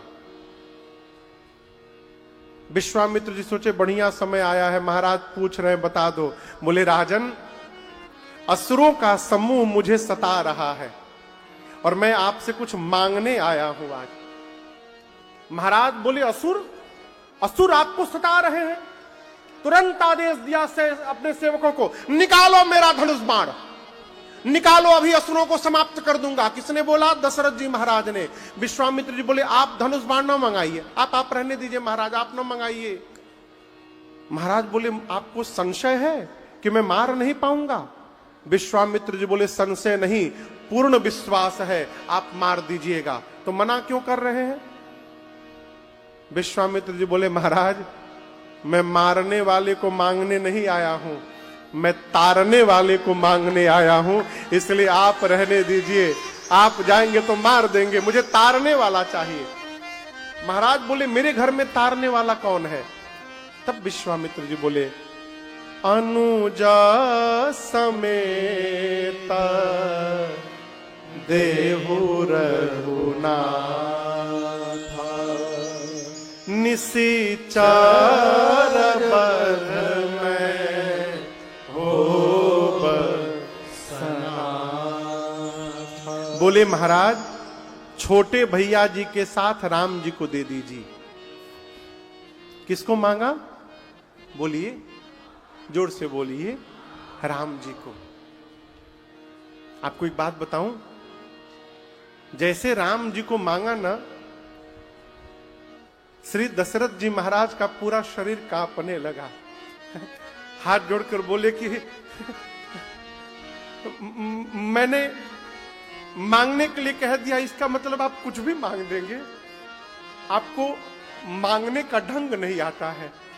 कैसे कैसे चौथेपन में 4 पुत्र मुझे मिले हैं, ये मैं जानता हूं कि मेरे गुरु जी जानते हैं। आपने राम को मांग दिया मेरे से।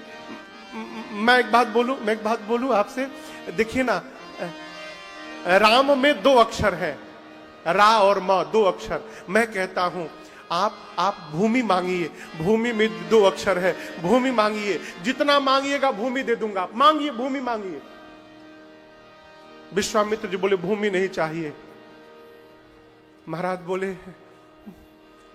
धन में भी 2 अक्षर है, धन 2 अक्षर, धन मांगिए ना, धन मांग लीजिए, जितना मांगिएगा धन दे दूंगा, धन मांगिए। बोले धन नहीं चाहिए। अब क्या बोलूं मैं, कोश में भी 2 अक्षर है, कोश 2 अक्षर, राम में 2 अक्षर, कोश में 2 अक्षर। आप कोश मांगिए, अयोध्या का सारा कोश आप पर लुटा दूंगा, पूरा कोश दे दूंगा। कोश मांगिए आप, बोलिए कोश चाहिए, बोले कोश नहीं चाहिए। अब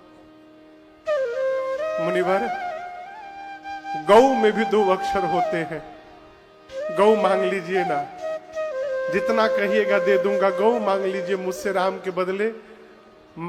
विश्वामित्र जी बोले गौ नहीं चाहिए। अब महाराज बोले अब क्या बताऊं मैं आपको। बहुत सोचने के बाद बोले मुनिवर, प्राण में भी 2 ही अक्षर होते हैं, प्राण प्राण। आप मुझसे न मेरा प्राण मांग लीजिए, आप कहेंगे नहीं कि मैं प्राण निकाल कर दे दूंगा आपको, तनिक भी विलंब नहीं करूंगा मुनिवर। मैं प्राण तो दे सकता हूं, लेकिन राम को अपने नहीं दे पाऊंगा आपको मैं। महाराज ने स्पष्ट मना कर दिया, मैं राम को नहीं दूंगा। विश्वामित्र जी ने गुरुदेव भगवान वशिष्ठ जी से कहा, मुनिवर शिष्य को समझाइए अपने, राम को नहीं देंगे तो धनुष कौन तोड़ेगा। तब गुरुदेव भगवान ने समझाया, महाराज यज्ञ के प्रसाद से ही आपको 4 पुत्र मिले हैं, और विश्वामित्र जी उसी यज्ञ की रक्षा के लिए मांग रहे हैं, आप मना नहीं कर सकते, नहीं दूंगा। और हम एक बात कहें, मैंने आपके राम को आयुध की शिक्षा तो दे दी, शिक्षा तो दे दी, आयुध की शिक्षा इनको विश्वामित्र जी प्रदान करेंगे, इसलिए विदा करिए। और महाराज मैंने कुंडली भी देखा है इनका, जब तक ये बाबा जी के साथ जाएंगे नहीं, आपके घर में बहू आने वाली नहीं है, जाएंगे तो बहू लेकर के आएंगे। महाराज सुने कि जाएगा तो बहू लेकर के आएगा, तुरंत आंसू पोंछ के तैयार हो, बोले फिर कोई बात नहीं, इधर आओ, जल्दी आओ मेरे पास। राम लक्ष्मण जी को बुलाकर हृदय से लगाए, शिक्षण किए, और विश्वामित्र जी से बोले, मुनिवर आप ये न समझिएगा कि मैं अपने बच्चों को दे रहा हूं, आप ये मानिएगा कि मैं अपना प्राण निकाल करके आपको सौंप रहा हूं, ये दोनों मेरे प्राण तत्व हैं। राम लक्ष्मण जी माताओं से विदा लेकर चले हैं विश्वामित्र जी के साथ। आपके बगल में अतरौलिया है, यहां से बहुत दूर नहीं है। कितना दूर है? 50 किलोमीटर। अतरौलिया में एक जगह है बहिरादेव स्थान, प्रथम देव बहिरादेव। 2023 में हम लोग वहां राम कथा गाने गए थे, और वहां जाकर वहां पर जो महाराज जी बोले, महाराज ताड़का यहीं रहती थी, इसी जंगल में, आज भी वन है पूरा, वो यहीं ताड़का रहते थे। वहीं पर विश्वामित्र जी ने राम जी को बला अति बला 2 विद्या दी थी। चलते चलते वही बहिरादेव का ताटक बन आया, जहां ताड़का राक्षसी रहती थी। ताड़का को पहले से पता है विश्वामित्र किसी को लेने गए हैं जो हम लोग का वध करने वाला है, पहले से ताक लगा के बैठी थी। जैसे राम लक्ष्मण विश्वामित्र जी आए, सुनाई पड़ी आवाज, सुनी ताड़का क्रोध कर ढाई, विकराल रूप धारण करके दौड़ी ताड़का। लक्ष्मण जी निकाले, बाण मार दूंगा। राम जी हाथ पकड़े, अबला है, रघुवंशी अबलाओं पर प्रहार नहीं करते। विश्वामित्र जी बोले, अबला नहीं, यही सबसे बड़की बला है, मारिए तुरंत इसको। जैसे विश्वामित्र जी ने कहा, राम जी लक्ष्मण जी से बोले, अपना बाण रखिए, मैं निकालता हूं। भगवान निकाले अमोघ बाण, एक ही बाण प्राण हर लेना, दिल जानते निज पद देना, दिल जानते निज पद देना, दिल जानते निज पद देना। तबर से निज नाथ दियती, विद्या निधि कहूँ बेजा देनी, जाते लागन क्षुधा पिपासा, अतुलित बल तन तेज प्रकाशा, आयुध सर्व समर्पित, प्रभु निज आश्रम आन, कंद मूल फल भोजन, दीन भगत हित जान।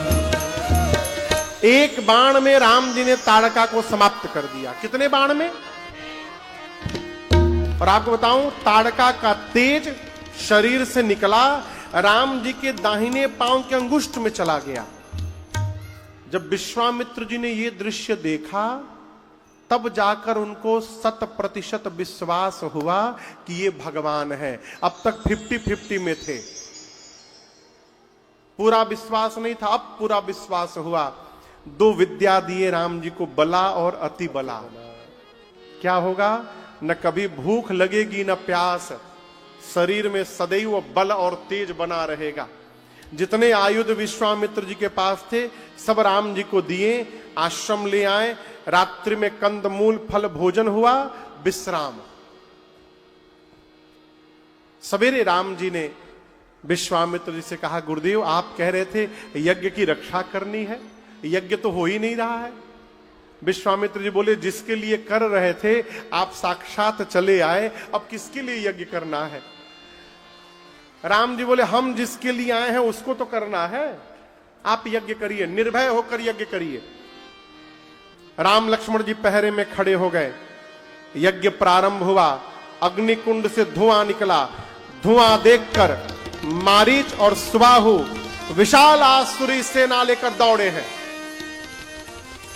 राम जी ने मारीच को कहा, सावधान हो जाओ, यज्ञ विध्वंस करते हो, तुमको शर्म नहीं आती? मारीच ने कहा, यज्ञ विध्वंस करना हमारा धर्म है। राम जी बोले, सावधान, यज्ञ विध्वंस करना यदि तुम्हारा धर्म है तो यज्ञ विध्वंसक का विध्वंस करना यह राम का धर्म है, सावधान। लेकिन भगवान ने आज मारीच को मारा नहीं। राम जी सोचे, आज ही मार दूंगा तो आगे सोने का हिरण कौन बनेगा, इसी को बनना है, इसको बचा के रखो। भगवान ने बाण का फर निकाला, बिनु फर बाण राम ते मारा, सतजोजन का सागर पारा, सतजोजन का सागर पारा, सतजोजन का सागर पारा। पावक सरस बाहु पुनि मारा, अनुजन निशाचर कटक संहारा, अनुजन निशाचर कटक संहारा, अनुजन निशाचर कटक संहारा। मारिय सुरत जनिल भयकारी, अस्तुति करहि देव मुनि धारी, अस्तुति करहि देव मुनि धारी, अस्तुति करहि देव मुनि धारी। भगवान ने बिना फर का बाण मारा, मारीच 100 योजन दूर समुद्र के उस पार जाकर गिरा। सुबाहु को अग्नि बाण से जलाकर भगवान ने भस्म किया, और पीछे जितनी निशाचरी सेना थी लक्ष्मण जी ने एक ही बाण में सबको मार दिया। देवता आकाश से पुष्प की वर्षा करके कहने लगे, बोलिए यज्ञ रक्षक भगवान की जय। यज्ञ रक्षा करने के बाद भगवान कुछ दिन बक्सर में रुके। एक दिन विश्वामित्र जी बोले, प्रभु एक यज्ञ की रक्षा आपने बक्सर में की, एक दूसरा यज्ञ मिथिला में होने जा रहा है, कौन सा यज्ञ? बोलिए बोलिए, धनुष यज्ञ। आपको एक बात बताऊं, अभी हमको कोई दिखा रहा था, आजकल ब्याहों में धनुष टूटने लगा है। हाँ, हमको कोई दिखा रहा था, जयमाल के समय, भैया हमने आंख से देखा है, जयमाल के समय धनुष रखा था, दुल्हा चढ़ा, धनुष उठा के पहले फोटो सेशन हुआ, और दुल्हा पतरसुट्टी, एकदम पतरसुट्टी दुल्हा, एकदम पातर, धनुष उठा के पूरा ऐसे खिंचा रहा है, और उसी के बाद पांव से दबा के एकदम कांख खोंक के तोड़ा उसको। उसमें किसी ने लिखा था, तोड़ दे हला जल्दी भागा, परशुराम जी आवतारण होने से। ये सब नाटक ना करिए हो, लेकिन मेरी प्रार्थना है, विवाह एक संस्कार है, इसको जितना हो सके सहज बना के रखिए। नाटक बहुत करिएगा ना तो मूल स्वरूप समाप्त हो जाएगा, है?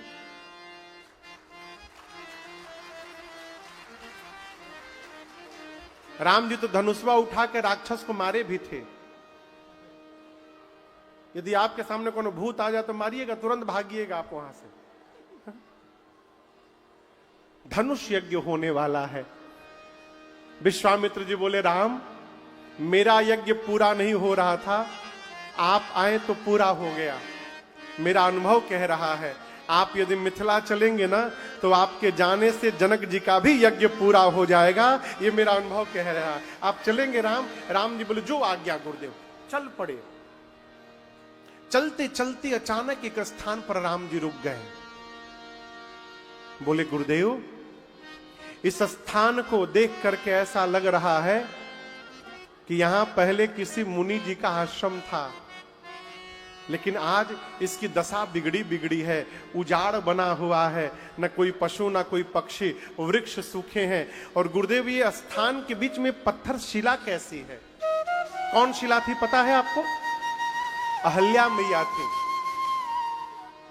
विश्वामित्र जी बोले राम, ये गौतम ऋषि की अर्धांगिनी अहल्या है, और इनके पति ने ही इनको श्राप देके पत्थर का बना दिया है। और आपको पता है राम, आपके चरण रज के स्पर्श के से इनके श्राप का मोचन बताया है। इसलिए हे राघव, कृपा करहु रघुवीर, कृपा करिए राम जी।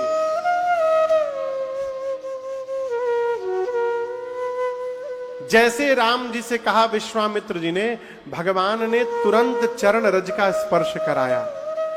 जैसे चरण रज का स्पर्श हुआ, मां अहल्या वहीं पर चैतन्य होके खड़ी हो गई।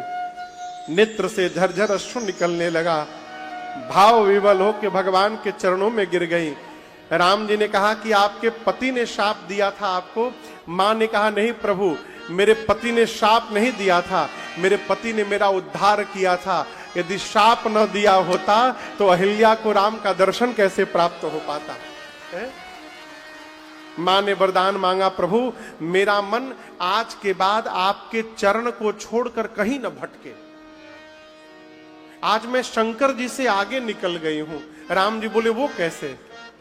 अहिल्या जी बोले प्रभु, गंगा आपके चरण से निकली है, आपके चरण की चरणामृत है। शंकर जी के सिर पर तो चरण का चरणामृत गया था, अहिल्या के सिर पर साक्षात चरण आ गया। अब इससे अधिक सौभाग्य और क्या होगा? मनचाहा वरदान प्राप्त करके मां अहल्या बार बार भगवान को प्रणाम करके अपने पति गौतम ऋषि के लोक चली गई।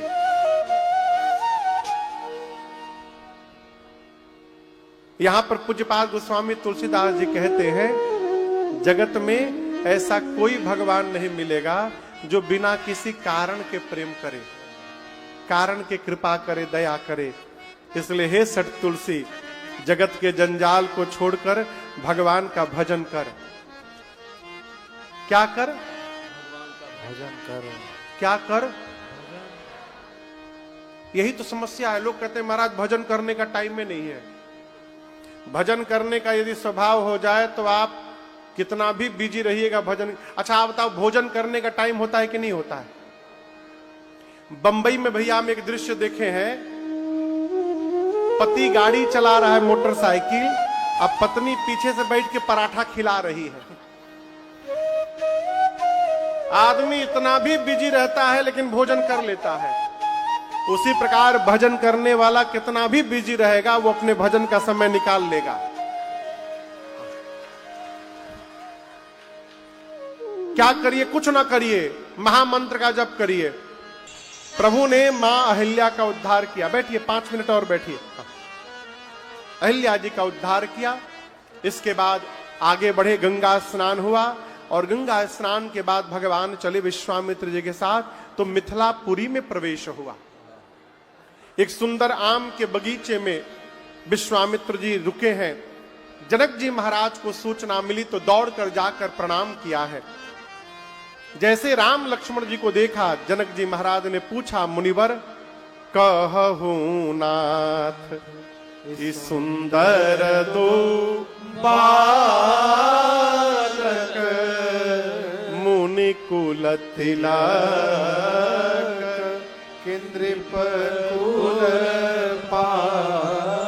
जनक जी बोले, विश्वामित्र जी सुंदर दोनों बालक कौन है? मुझे तो लगता है कहीं ब्रह्म ही तो अवतार लेकर नहीं आ गए मेरे सामने। विश्वामित्र जी बोले, महाराज ये अयोध्या वाले महाराज दशरथ के पुत्र है राम लक्ष्मण, मेरे यज्ञ की रक्षा के लिए मैं मांग कर लाया हूं। राम जी ने यज्ञ रक्षा की, घोर निशाचरों का अंत किया है और यहां मेरे साथ धनुष यज्ञ देखने आए हैं। जनक जी महाराज सोचे कि विश्वामित्र जी के चक्रवर्ती सम्राट के बेटे हैं, आम के बगीचे में रखना ठीक नहीं होगा, तो ले जाकर मिथिला के सबसे सुंदर महल में स्थान दिया। दोपहर में भोजन करके विश्राम संध्या बेला में विश्वामित्र जी राम लक्ष्मण जी को लेकर के बैठे हैं। सत्संग प्रारंभ हुआ, लेकिन लक्ष्मण जी का मन सत्संग में नहीं लग रहा है। लक्ष्मण जी मिथिला दर्शन करना चाहते हैं। राम जी ने कहा, गुरुदेव भाई साहब मिथिला देखना चाहते हैं, यदि आपकी आज्ञा हो तो मैं इनको मिथिला घुमा करके ले आऊं। गुरु जी समझ गए, राम जी मिथिला तब घुमाएंगे जब पहले खुद घूम के गए हो। ये भी पहली बार आए हैं, इसका अर्थ ये दोनों भैया मिथिला दर्शन करना नहीं चाहते, मिथिला वासियों को अपना दर्शन कराना चाहते हैं, इसलिए अनुमति मांग रहे हैं। गुरुदेव ने अनुमति दी। राम लक्ष्मण जी जैसे नगर में निकले, सूचना फैली, इज देखा ननागारा भूप सुत आए, देखा ननागारा भूप सुत आए, समाचार पुरवासी न पाए, समाचार पुरवासी न पाए। हाँ, समाचार पुरवासी न पाए। पूरा मिथिला सड़क पर आ गया है, पुरुष घर के बाहर आ गए, माताएं छत पर जाकर खड़ी हो गईं। उन्हीं भीड़ में सीता जी की 8 सखियां हैं, मंगल भाव प्रकट करती हैं। यदि सांवले वाले को जनक जी पहचान जाएंगे ना, तो बरबस सीता जी का विवाह कर देंगे। एक कहती हमको पूर्ण विश्वास है इन्हीं से सीता जी का विवाह होगा। एक ने कहा इतने छोटे हैं, धनुषवा हिली तब न बिया हुई। एक ने कहा कि इन्होंने ताड़का को मार दिया, सुबाहु को मार दिया, इनके चरण के रज से अहिल्या जी का उद्धार हो गया, तो क्या ये धनुष तोड़े बिना रहेंगे? मैं कहती हूं जिन ब्रह्मा जी ने सीता जी को बनाया है, उन्हीं ब्रह्मा जी ने इस सांवले को भी बनाया है। दूल्हा तो यही बनेगा, इसमें कोई संशय नहीं है। भगवान पूरे नगर में भ्रमण करते हुए धनुष यज्ञशाले का दर्शन किए और संध्या बेला में गुरुदेव भगवान के पास लौट कर गए हैं। संध्या भई, बयारू, आरती, भोजन, फिर विश्राम। सबसे पहले गुरु जी सोने गए।